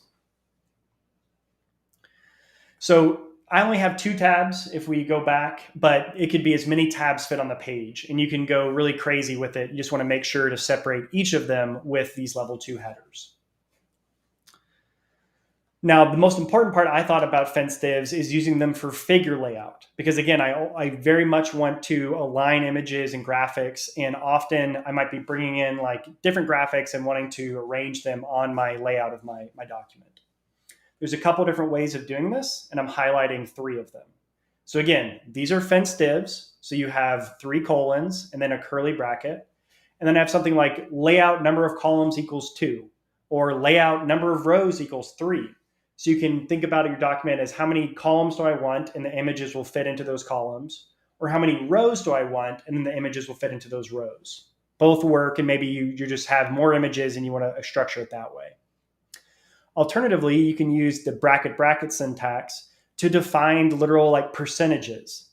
So I have a document with 3 images, for example. I want the first image to take up 70% of the page, the second image to take up 30% of the page, and then on a new line, take up 100% of the page.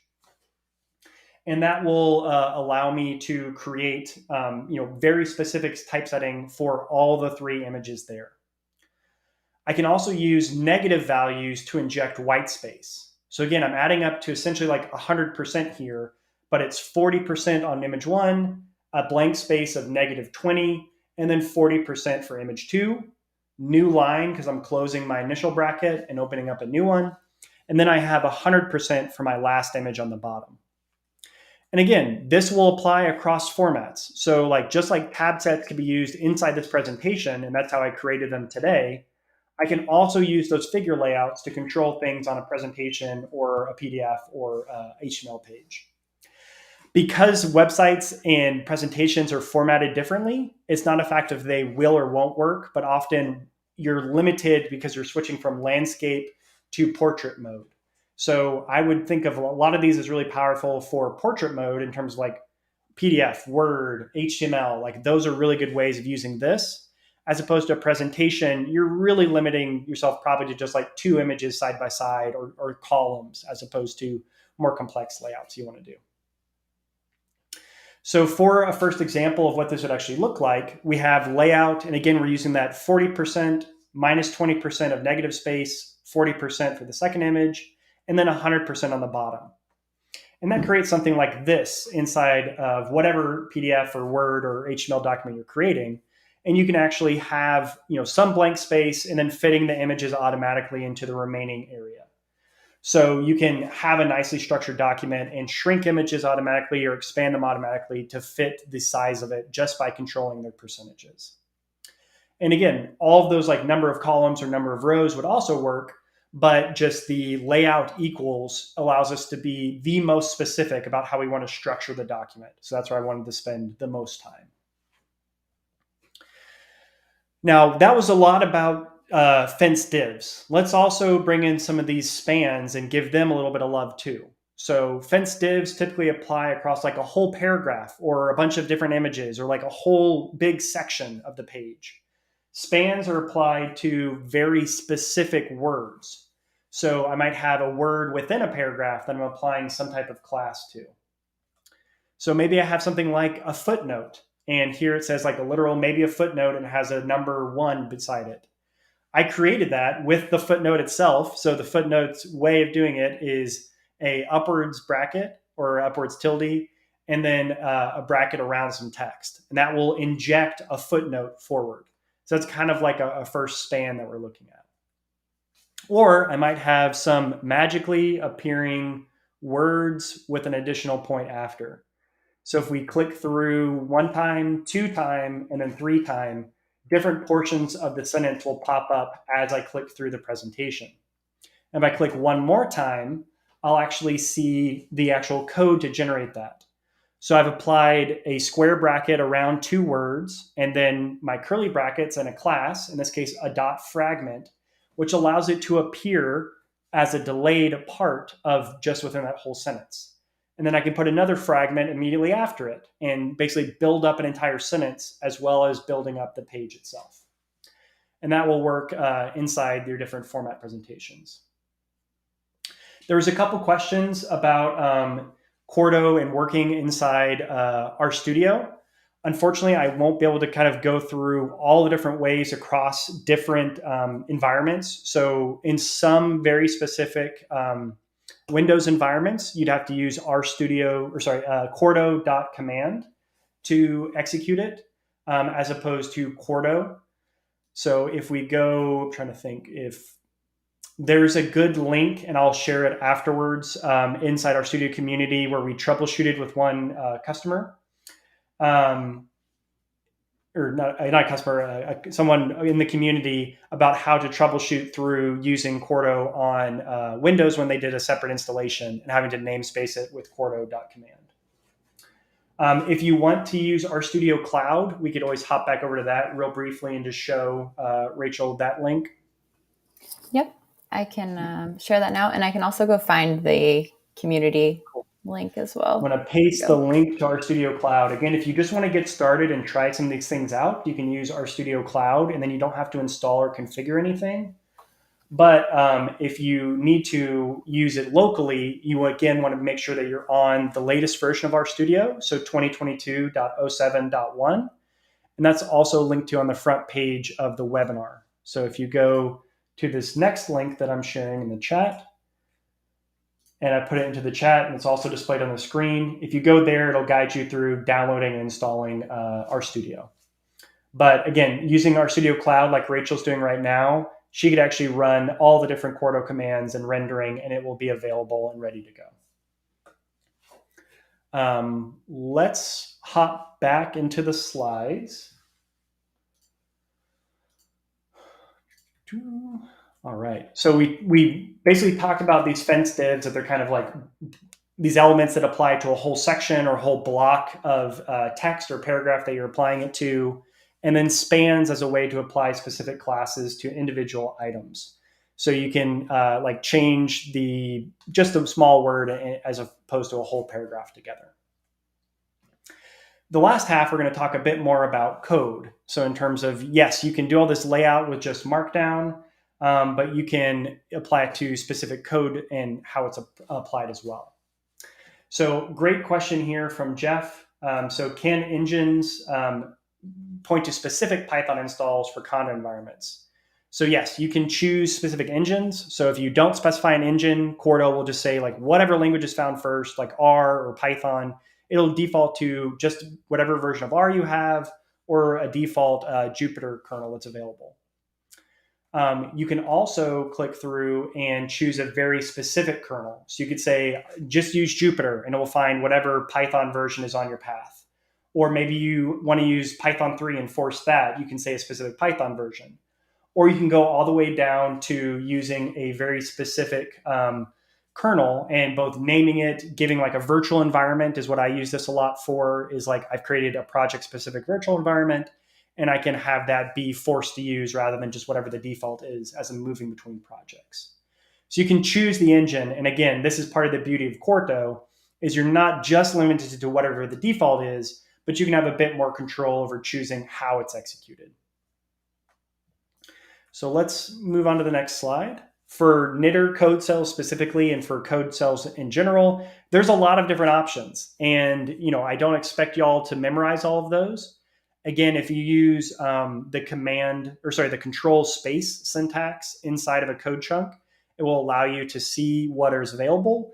And then there's auto completion if you're using the latest version of RStudio along with Quarto together. I'm going to talk a little bit about what a code chunk looks like, especially because they're a little bit different than what you might have experienced with R Markdown. If we think about a code chunk inside a Quarto Markdown document, it's going to, again, have this idea of like 3 backticks on either end. So backtick, backtick, backtick. And then you're saying, what is the engine with curly brackets? So that'd be like R or Python or Bash or what other language you want it to execute. And then you're going to be placing options underneath that, what is called the hash pipe syntax. And that'll follow something like hash pipe option1 : space value. And you can define things like the label is equal to car cylinder. And I want to echo the code false. I don't want it to show the code that I'm displaying. So by putting them inside this hash pipe or what is called like a YAML syntax, that's where you get the auto completion and the ability to kind of search through all the features that are available. So a more complex document might look something like this in terms of I have a label, I have echoing, I have an output location of column, and labels equal to figure error quality, a caption, and warning equals false. So these might be familiar to you from your time in R Markdown, but we're going to be putting them inside with this hash pipe or YAML style syntax, as opposed to putting them all into the language engine that's at the top. But again, we get the same code output in terms of we still create a graphic and our R code is the same, and we're using the knitr code chunk options in this way. Again, this works for Python too. So you're going to use this same syntax with the Jupyter engine as well as the knitr engine. And you can choose a label and a figure caption, as well as like evaluating it and saying eval equals true or eval equals false. So regardless of what your way doing it, you can choose kind of how you want to display or modify the code. Now, for creating code chunks, you could always manually type them out. Again, like backtick, backtick, backtick, curly bracket, the engine, curly bracket, and then closing the code chunk. But in both VSCode and inside RStudio, you have keyboard shortcuts. So something like Control-Alt-I or Command-Option-I allows you to insert a code chunk automatically. The add chunk command is also available in the visual editor mode of RStudio. So you can actually just like click into that and add it via the visual editor button or just via the tab bar inside the Quarto document, or you can use the shortcut or manually type it out. One of my favorite ways of doing this, though, is using the command palette. This is something that's a bit newer to RStudio. And when I say newer, it's about 2 years old, I think, but a lot of people, it's still new to them. If you do Command-Shift-P or Control-Shift-P inside RStudio or inside VS Code, it will pop up an area where you can search for commands. So you could type Command-Shift-P, insert code chunk, and it would automatically like pull that up as an option to insert. So again, whatever code chunk you're doing, it's going to default to what's available inside already. So if you've been using R, it's going to automatically insert R. But if you were using, say, Julia or Python code chunks, they would default to using Python or Julia code chunks. Julia and Python would be executed by the Jupyter engine, and R would be executed by the knitr engine. Again, there's a lot of code chunks. If you want to look at all of them, you can look through Yiwei's chunk options at yiwei.org, knitr options, or at quarto.org. We have all the options available for R and Python and Julia for the different formats that are available.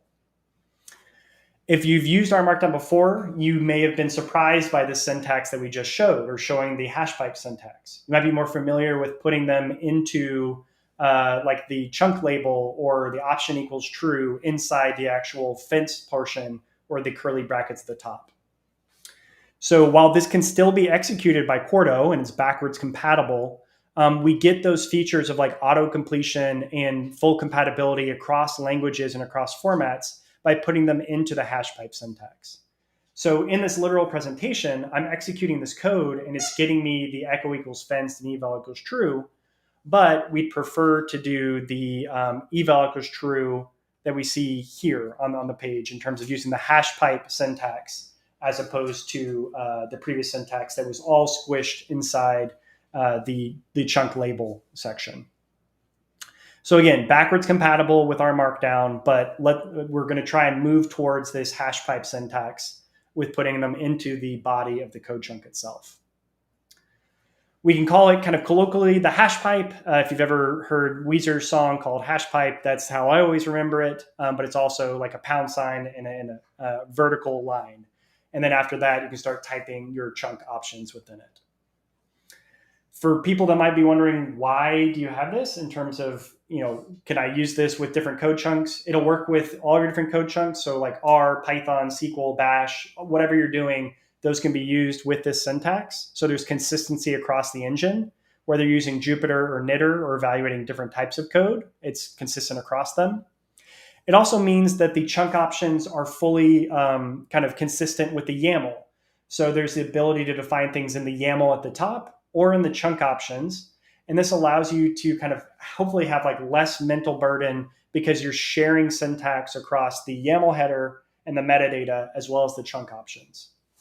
And then something that's kind of much more in your face that's a benefit is you have this control over the order or spacing of chunk options. You're not just limited to one long line, but you can actually do things across their own individual lines.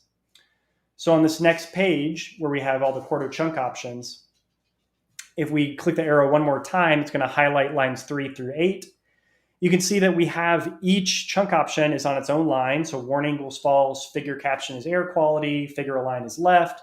And then for the alt text, I was actually able to set a multi-line figure alternative text and not have to have it run off the page. So I put in another vertical line, and then I was able to type out this long string and separate it out into multiple lines without it having to be all clumped together. You can still have setup chunks, and you can still use like ops chunk set if you're familiar with that syntax. And you can also do some of that by the YAML, and there's an execute option inside the YAML to set kind of global things for your document overall. Another one that people often ask about, and if we click the arrow one more time, is how do I evaluate literal R code inside of a chunk? So you might have something like gluing or pasting together a string and saying like, what is some value? So by using the exclamation expression syntax, I can then evaluate literal R code within a chunk option and paste it together. So I can do something like creating a figure caption that is based off the data itself and taking the mean of air quality and also rounding it so it's a bit nicer looking without having to do that outside of the code chunk. So I can embed literal R code together. Another good question. So Rachel, if we click back one time, you can see that all of the chunk options are now displayed. Code line numbers allows me to intermittently highlight inside Reveal.js or this presentation specific lines of code. So if you look on line 3, if I click the right arrow button, it will fade everything else and highlight line 3. So that allows me to, again, have a bit more consistency around like, oh, I want to show this line of code and I can't even control the presentation. Like Rachel's helping me out. So I can have it navigate to that section, even though I'm not even running the presentation myself. As far as the next question that typically arises, I have R Markdown documents and I want to render them as is to Quarto. I was like, what all do I have to change? Do I have to change a lot of things? Rachel, did you have a question? Sorry. I noticed there was a question that's been asked a few times, so I just Yes. wanted to ask it. Is there a shortcut for the hash pipe? I don't think there is, but if you type one hash pipe and click enter, it will automatically add those below them. So basically, once you've inserted one hash pipe, as you go to more chunk options, it will automatically insert basically the starting structure of the pound sign, the vertical line, and a space for you. Thank you for that question, Rachel. Awesome, thanks. Perfect. So for people that say, like, I have a bunch of R Markdown documents, I want to apply it across different things, or I want to convert them over to Quarto, you can generally just render them via the command line. So you can call Quarto render on a document and render it and force it to be used via Quarto. If you wanted to modify your YAML and make it Quarto specific, you could change two primary parts. You change output to format and something like HTML document to HTML. There are smaller things like number underscore sections. Rather than using that syntax, we're using pandoc style or traditional YAML style with a dash. But overall, you can see that, like, as you're moving between these documents, that the formats actually look very similar. And again, you don't have to convert all of your documents over. It's more of like, keep the existing documents you have, use something like the Quarto R package or the Quarto command line tool to render older R Markdown documents, and then write new documents via Quarto. But if you wanted to convert your documents and change all the YAML, you could do it manually as well if you'd like to. This is partially off the page. I'm sorry about that. But for the YAML for Quarto, the big important part here is, again, Quarto is going to have this like word dash word syntax. Like if we think of number dash sections on line 5 under Quarto, as opposed to our Markdown is using an underscore for a lot of different things. So if you want to be more consistent, that dash syntax is what we're looking for. A couple good questions about rendering like a parent QMD that has R Markdown files as its children. That's a pretty specific thing in terms of you're bringing in code from an R Markdown file. If you're just reading in the lines of code, that's fine because you're not actually rendering it to R Markdown. You're rendering it to Quarto. But if you have, say, like a Quarto project or a Quarto website, anything that's .rmd within that will actually be rendered via Quarto. So you can't like render something to R Markdown just like out of the box via Quarto. It's going to be a Quarto document at that point. It's just going to try its best to convert it over. Good question. Within the workshop material, I have what's called like an old R Markdown. Again, without changing anything, I can render it to Quarto by using the Quarto command line interface or the Quarto R package. Or I could manually go in and change .rmd to .qmd, and that indicates, hey, use Quarto. Or I could change the format from output to format to convert it over via the YAML header itself. Now, as far as this conversion process, while again, it's not required, and many times you can kind of render something as is, option one is I want an R Markdown. I want to always use Quarto for the rendering. Change just .rmd to .qmd. That tells RStudio and that tells Quarto, this is a Quarto document, render it as Quarto. So it'll force it to be executed as a Quarto document, no matter what is in the YAML. Option two is you can manually change the output, like output equals HTML document, to something like format equals HTML. And again, this will force using Quarto even if the extension is .rmd. The last option, though, here is, you've got it rendering to Quarto, but maybe your knitr chunks, your code chunks are different. So there is a function in the dev version of knitr as of a couple days ago that allows you to take syntax like fig.width equals 1. I think, Rich, you have to click through twice on that. Sorry. One more time. There you go. So fig.width equals 1, and it'll convert it over to the hash pipe syntax. So that'll allow you to take an entire document and very quickly convert all of the knitr syntax over to the newer syntax. I wouldn't necessarily use this like all the time. I'd rather just write them as they are supposed to be moving forward. But if you have older documents, this would allow you to convert the chunk header into the hash pipe syntax. Again, you don't have to convert everything. It's backward compatible with the older chunk options.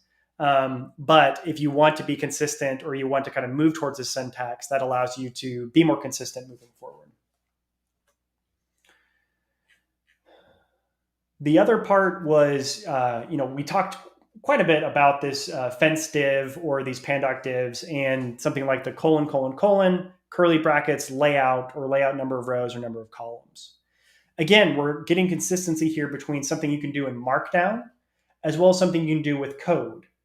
So if we click through this twice, we're going to have the code, and then we're going to highlight line 4. Layout number of column equals 2 is the exact same syntax I use for fence divs to typeset images, but now I'm using it for generated graphics in R. So I can get side-by-side images, obviously on this presentation, because it's in horizontal landscape mode, they're kind of running off the page. But on a larger document or a more traditional portrait page, I would have 2 side-by-side images, and the layout structure will look nice there. I can also use the on line 7, if I click through one more time here, I get layout, and I have that, again, percentage style. So now I have 40% for image 1, 40% for image 2, and negative 20% of blank space in the middle. And when I do this, it's generating, again, 2 graphics with blank space in the middle and also applying the figure caption and the labeling of those in my entire document. So a nice ability to, again, have consistent syntax of typesetting and arranging your documents, whether it's bringing in raw graphics off disk or generating graphics on the fly in R or Python or Julia. The last part that we're going to be covering today, or kind of a last focus, is more about aesthetics in terms of you probably have strong opinions about what your things you're creating should look like. I really like the defaults in Quarto. They're really good. They generally follow nice examples of like contrast for accessibility, but perhaps you just have a very strong opinion about what the overall document should look like. So number one, for things like HTML, Quarto's HTML is styled with Bootstrap 5 and has these opinionated defaults. So Bootstrap is a popular CSS framework, very common for responsive websites, and version 5 is the latest version of this. Quarto comes pre-installed with 25 themes from Bootswatch, which is applications of Bootstrap across different themes. And you can go into HTML, call theme, and then choose a format like knitr or something else to change the different format to something else you want to see. So knitr is one that I really, really like. That's what I use for my personal blog. It's nice and has a overall good section of like, this is what's available. You can also use a specific theme and further customize components with SCSS or Sass. So maybe you really like knitr, but you want to change a few small components. You can do that with custom.css files to modify specific components and use everything else. For the question, Rachel, let me see. I can get a direct link to this. So if we do authoring, I'm going to paste a new link into the chat. So that's the direct link to the slide I'm on or the slide deck I'm on right now. And then because I'm using Reveal.js, if you go there, you can actually click at the bottom left and it'll open up the section where there's a lot of different slides you can move towards. So there's a hamburger menu at the bottom left of the page, three vertical or horizontal lines. And that will allow you to move quickly to the aesthetics portion. So we're on slide 45 right now. Thanks, Rachel. As far as the Bootswatch themes, those in action would look something like what I'm displaying here on the screen. So if we move through these, we have a basic blog with something like knitr that's very minimalistic and very high contrast. You could switch over to something that's like in a dark mode that has primarily like a dark blue background with lighter gray or white text in front, or this really nicely themed kind of lavender or light purple And again, all of the components are changing in unison. So whether you're doing a blog or even just an individual HTML page, all these components will be changed automatically, and you have nice visualizations as well as the nice theming of your blog itself. I included a section underneath O4 static for Bootswatch themes, and again, link out to a lot of the different available themes. So HTML themes from Quarto.org and all this stuff that's available there. For presentations for today, thanks to Rachel's help, we've been working through kind of a unison reveal.js presentation. So Rachel's been driving it, and I created it initially, and you're able to create these pretty easily with just a little bit of code. So a very basic reveal.js presentation would look something like this. It'd have a title, my first presentation. The format is equal to reveal.js. And then I create new slides by creating level 2 headers. So like slide 1, slide 2, slide 3 here on the page, each of which has 2 pound signs indicating a level 2 header. Within those, I have a few different lists. So I have like lists for content and content. I have an image I'm bringing in, and I can even display code. So all of the presentation you've seen today over the past about 2 hours has been covering Quarto by creating a Quarto presentation with Quarto. So very, very meta, but a nice way of displaying code and talking about code with graphics, as well as programmatically creating presentations. Important parts to note here is that you're going to create new slides with level 1 or level 2 headers. So that'd be like pound heading. And then you can add content or list or images or codes within each of those pages and just fit them into whatever the overall structure of your page looks like. Again, if we use our fence divs, we can use that to create columns. So I might have some content on the left, more content, an additional list, and a paragraph of text that is important to hold on the left, but it's fun to include below the list. And on the right, I have a nice picture of Howard, who is, like he always is, just sleeping with his head smushed up against the left side of the page. But by using these columns, I can overall structure my document and put them side by side. That basic syntax, if I'm putting it together and kind of deleting some of the text, I'm again using fenced div syntax. So I have 4 colons because I'm going to nest 2 fenced divs within it. So 4 colons and then a dot columns with an S. And then within it, each different column I'm creating, I'm just creating 2 here, will be its own fence div with a dot column class, and then an additional dot fragment so they show up as I move through the presentation. And then I have my image, and again, including some alt text of a picture of my dog Howard sleeping with his head smushed against the side of the table. But again, you can put it together this, and without having to manually align with HTML, you can just use Quarto syntax to create your presentation. That's all I'm covering on presentations for today, because we are going to have another workshop going over presentations alone later on, because you can do more than just HTML, although I really like Reveal.js presentations. The last part we're going to cover for today in total will be Quarto projects. And again, don't forget to come to Isabella Velasquez's presentation. She's going to be coming and talking to us at the end of August 30th, to talk about Quarto projects and building your own blog with Quarto. And I can almost guarantee you that you can have some type of working blog created in under an hour. So Quarto projects, number 1, are directories that provide a way to render all or some of the files in a directory with a single command, something like Quarto render my project. Another one might be a way to share YAML configuration across multiple documents, in terms of, rather than writing a bunch of YAML for individual documents over and over, I can use a Quarto project to apply the same YAML to an entire directory of 5 or 10 or even dozens or hundreds of documents. It also allows me to control where documents are rendered to. So I can redirect my artifacts out to a separate directory and have a clean directory of experimentation, and then the actual final output to a separate directory. And most importantly, I think for things like blogs or other complex sites, is I can freeze rendered output. So you can imagine that I have a blog post from 4 years ago using some code with a package that may not even exist anymore.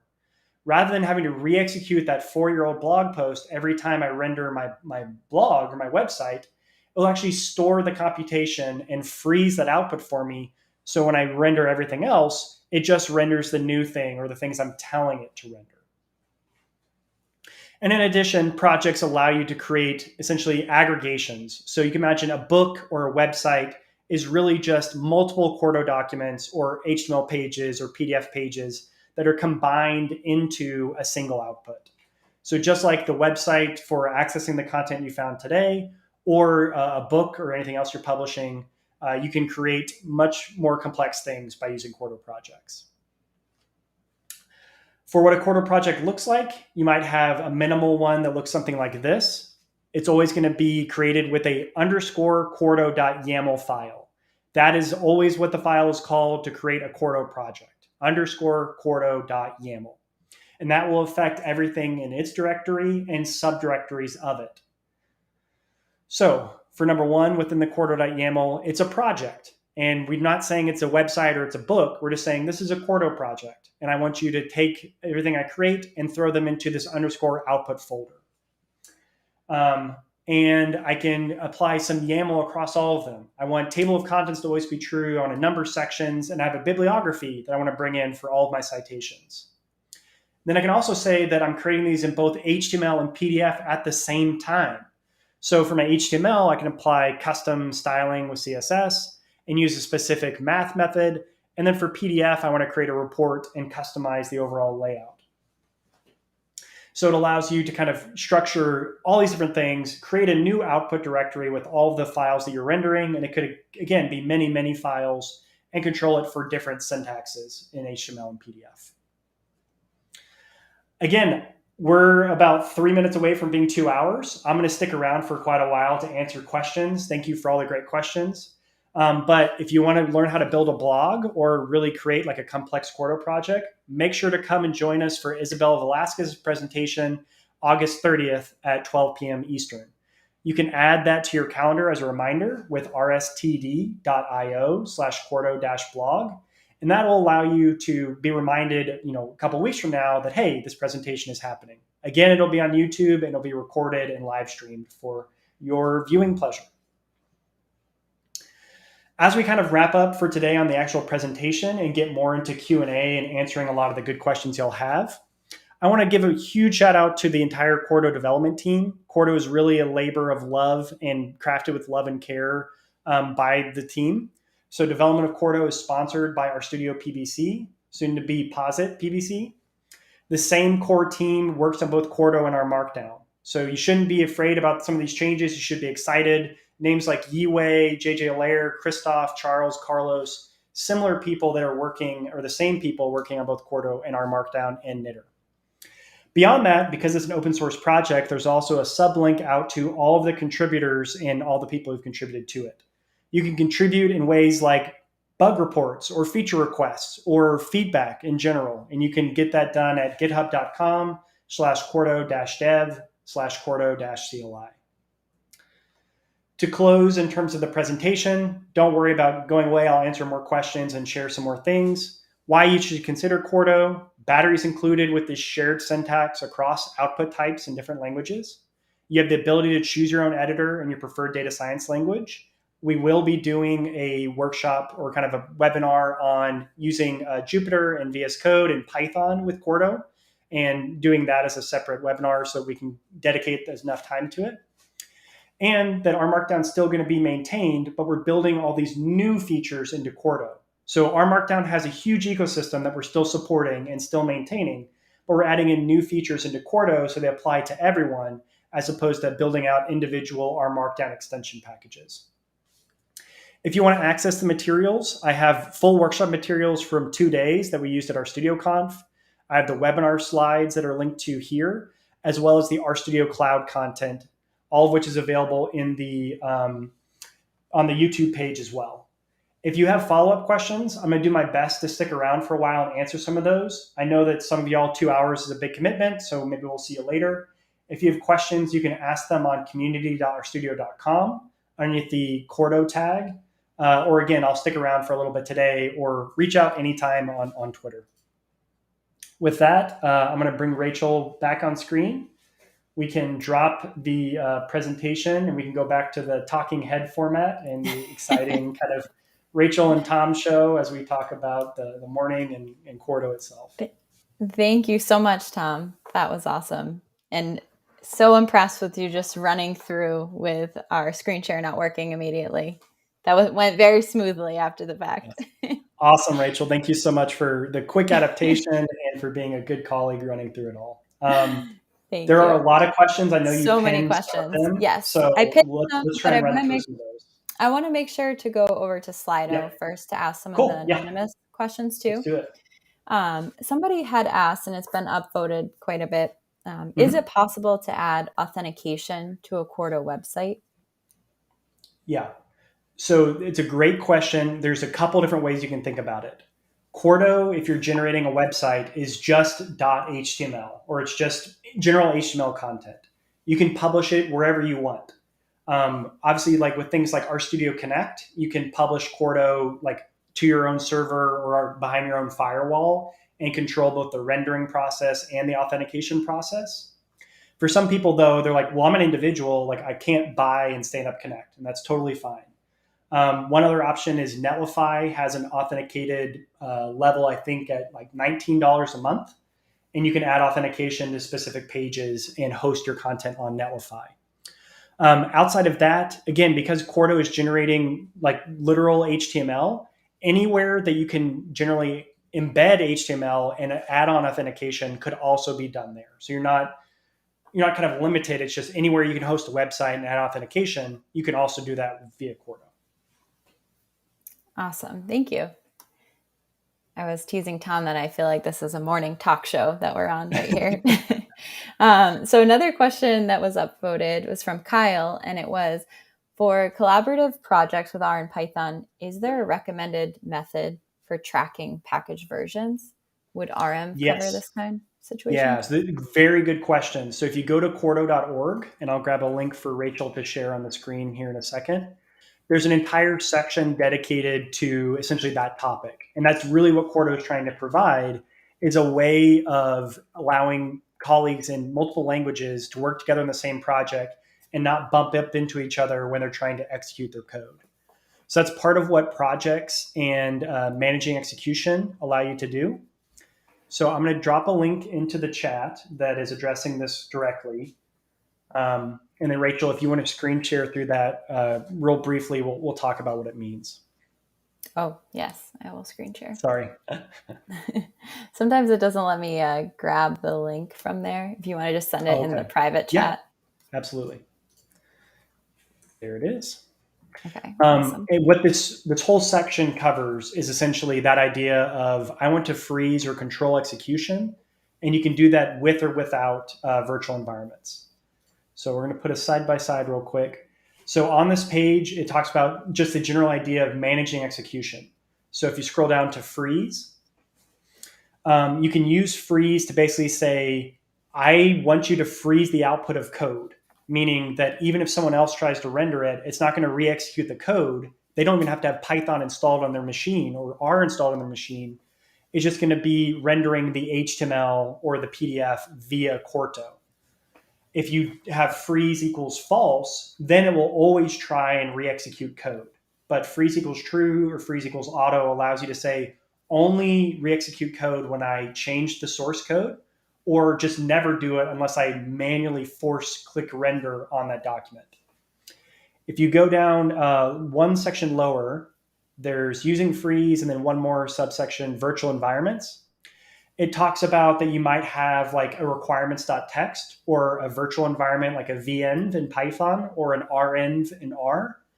Again, we're not doing a special language. It's whatever you're using in that other language is what you use. So I most commonly use venv in virtual env in Python, and I'm using renv in R to control exactly installing specific libraries or a collection of libraries and defining those into a virtual environment. Great question. Oh, thank you. I see over on YouTube, Jake had just asked, do packages like Sharingan Themer work with Quarto? Another good question. So I would generally say, so Sharingan is let's start from the top. Sharingan actually uses a library called remark.js as the way of building slides. Quarto decided to move to reveal.js.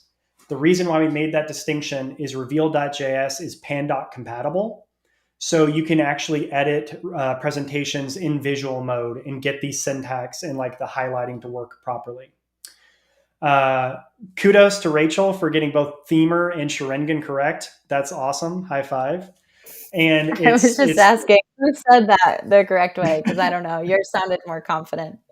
No, you got it exactly right. But I would say, so Sharingan Themer out of the box is not necessarily going to work with Quarto, but the same ideas will. So you can imagine that remark.js, which powers Sharingan, there's specific CSS components that affect specific parts. So you can use themes, and Quarto bundles a bunch of different themes for reveal.js presentations. I would start there. And then there's a whole subsection on theming or applying HTML formatting to your themes. So if you go to quarto.org, reveal.js, reveal themes, it'll talk about that. Good question. Awesome. I'll take another question over from YouTube. And this was one that was from a bit earlier, but was how does Quarto handle two pictures in the same slide, or bullet breakdowns and icons? Yep. So if you had a presentation like I had in reveal.js, the images are going to be stacked on top of each other. It's not going to try and align them automatically. It's just going to pull them to the left and inject them one on top of the other. You can use something like the dot columns, fence divs, to put them side by side, almost like Rachel and I are left aligned and right aligned right now in two columns. Or you could use absolute positioning with graphics, and you could do a dot absolute class and then say literally from the top or the left or the right or the bottom of the screen, put them 150 pixels to the left and 200 pixels up. I would probably not put them inside bullets unless you had really small images. You could do icons with like font awesome if they're really small, but generally I would rely on alignment with the more typical fence divs that we showed in today's presentation. Great, thank you. I see there was actually a question on Slido that covered that as well. Oh, nice. With regards to scientific papers too. Perfect. Yeah, as much as possible, using the Quarto fence div syntax means you can use it anywhere. Now, there's places where if you try and do 5 images on one page in a presentation, it might be a bit awkward because you can't scroll vertically. But on an academic article or a website, it makes a lot of sense because you're scrolling up and down and able to move between images. Copying over a few questions from the Slido over to the chat, so it may look like I'm asking them here, but is how do R and Python share objects if they're all in one Quarto document? Yep. So if you're trying to mix and match R and Python in the same single QMD, then you're using reticulate. You're basically saying, I'm okay with using them together. So I have an R installation and I have a Python installation, and I'm using reticulate to pass objects back and forth. There's also the idea of like in Python land, there's things, I believe, like Python 2R or other kind of libraries like that. I'm not as deeply familiar with them, but I'm very familiar and comfortable with using reticulate inside Quarto.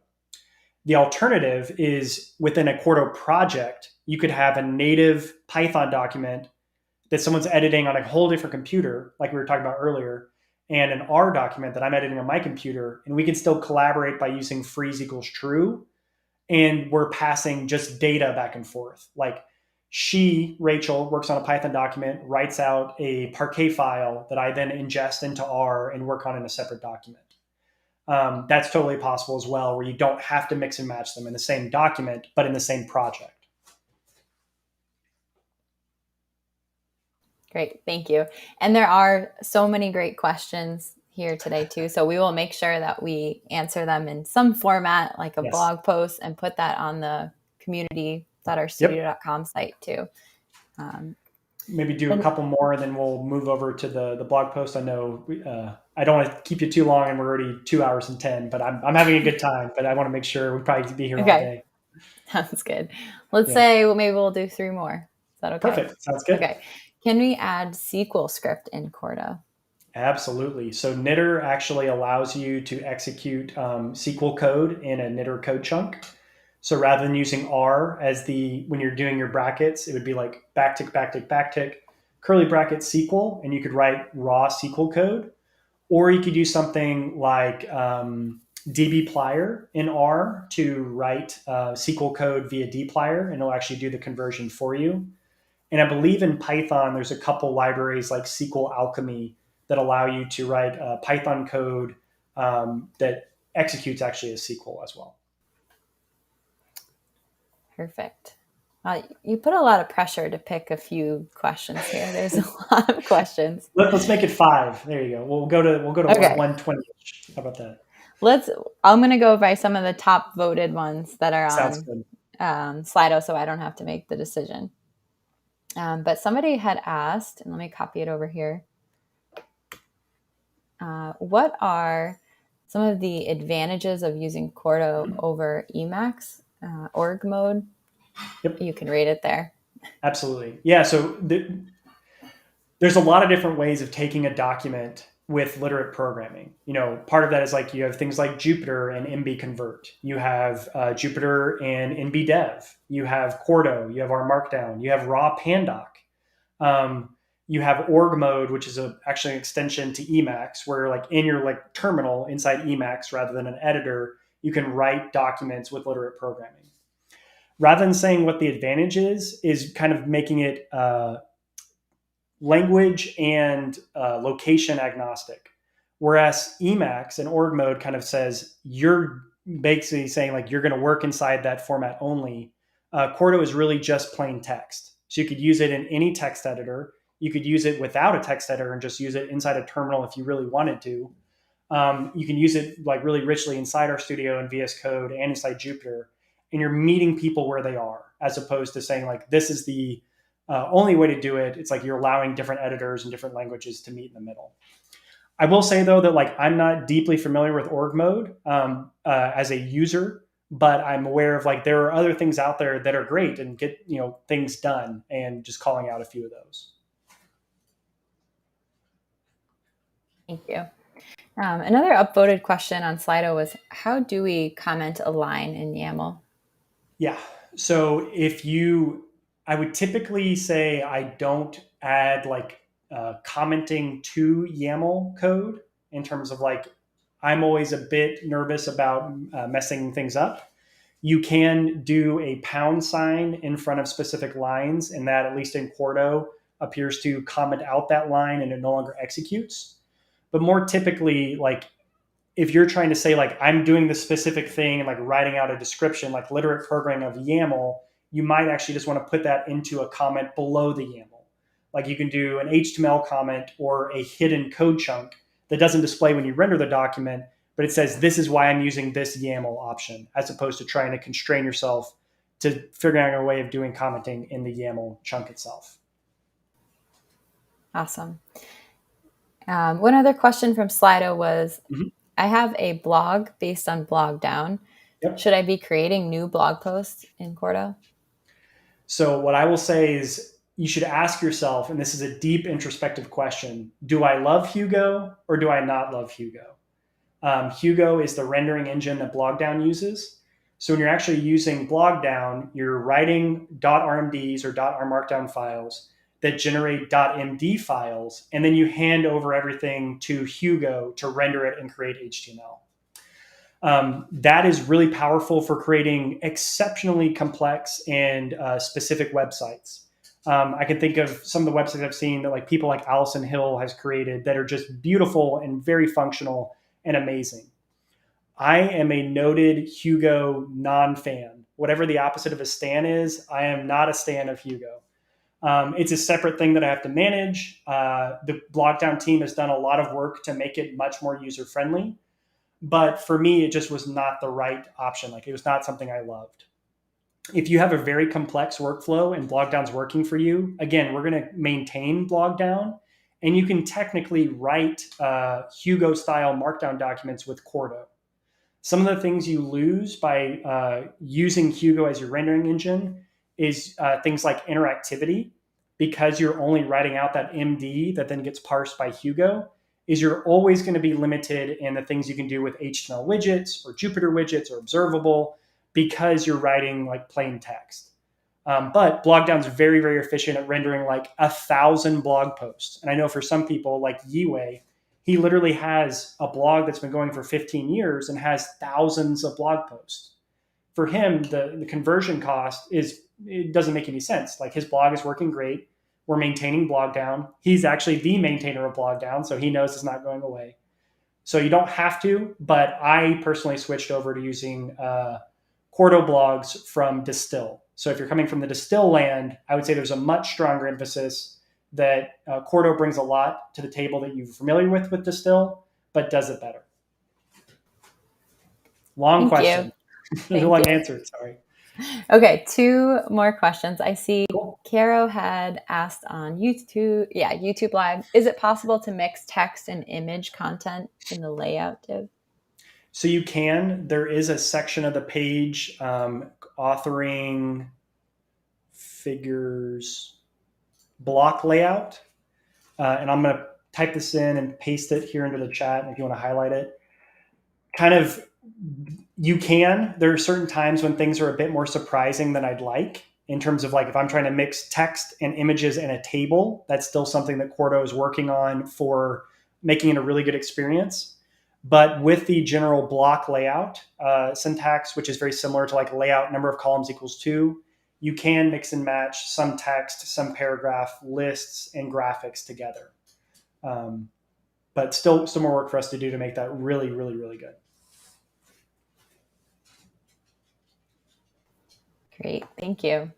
And I also see Brian had asked, can we write package vignettes as Quarto? Yeah.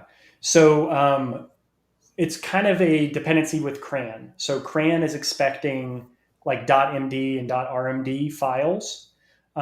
If you were to create a vignette, you'd really be rendering out to a specific flavor of PDF.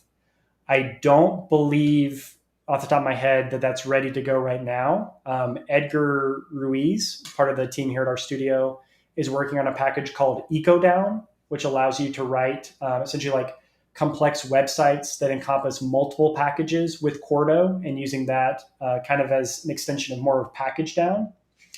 I'll have to look at specifically for package vignettes as PDF via Quarto. But again, you're not really getting, like the thing you're doing is you're building for CRAN as opposed to building for anyone. And because there's limitations and a focus on what CRAN accepts, all the things you can do in Quarto are not necessarily accepted by what CRAN will accept for you. Okay, I lied. There's one more question that I'm going to ask right now too. What recommendations do you have for people who are just learning about Quarto? How should they start, and what are the best resources? Just do things. I mean, that's a trivial answer in terms of like, that's not fair, but it really is just do things. If you are creating HTML documents, and if you stick to very basic YAML, like literally like format equals HTML, format equals PDF, just start doing some of your daily work there, in terms of, rather than thinking about, I wrote some .r files, I generated a CSV, I take the CSV and hand it off to a colleague, or I take it into Excel, or I take it into something else. Think about, what value does Quarto bring to me? That ability to mix code that generates graphics and tables and text, things like lab notebooks or lab reports, or even for like within an organization, like generating presentations with code and graphics and not having to manually rebuild them, or even just normal reports. Like I got a lot of value out of that during my PhD using things like R Markdown that I'm going to continue to get value out of with Quarto. If you really are thinking like, I just want to learn and like really learn deeply, Quarto.org has the guides. Focus again on the subset of topics that you're trying to learn about. Maybe it's presentations and static reports. That's a really great place to start. And there's a lot of powerful things you can do there. So on the left, there's documents and presentations. If you just focus on those 2 tabs, you can be very powerful and get a lot of stuff done. The other part is the authoring section at the very top. That gives you basically what is all the Quarto specific cool stuff I can do. And again, most of that is format agnostic as opposed to learning just a specific format. So laying tables or graphics or diagrams or whatever else, you can write out a lot of different things about what's possible in Quarto. The last thing I'll say is come to Isabella Velasquez's presentation. She'll be talking about building a blog. Maintaining a personal blog as basically a portfolio is useful for you to learn things and share that knowledge, as well as actually use it in practice. And then if you're looking for your next job, or you're just trying to remember what the heck you did 6 months ago, rather than digging back through notes, you can be like, oh yeah, I literally have a blog post about that. So like personally, every time I'm trying to like figure out, okay, how do I scrape JSON data from this website and bring it in and plot it? I wrote a blog post a year and a half ago that tells me how to do that. I don't have to store it all in my head.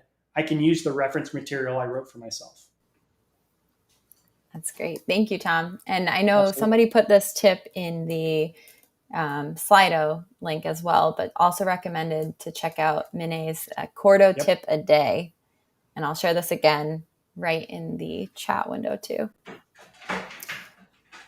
I see someone else had just asked, they couldn't attend earlier. Will the video remain here? Yes. So the recording, one of the great things about YouTube Live is that it will live there immediately after the live stream ends as well.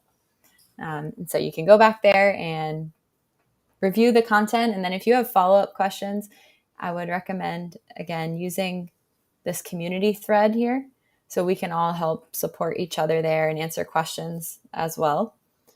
Tom and I will go through and collect all of the amazing questions that were asked today, to whether it was on YouTube or Slido, group those together and try and put out a blog post. I'm not going to commit the timeline yet, but we will work on that and getting that out to you all too.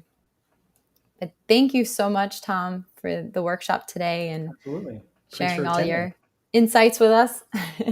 Could have done it without you, Rachel. So thank you for both co-running the slides. That was very much clutch. So thank you for Rachel for running through all the slides and for helping aggregate the questions and putting this all together.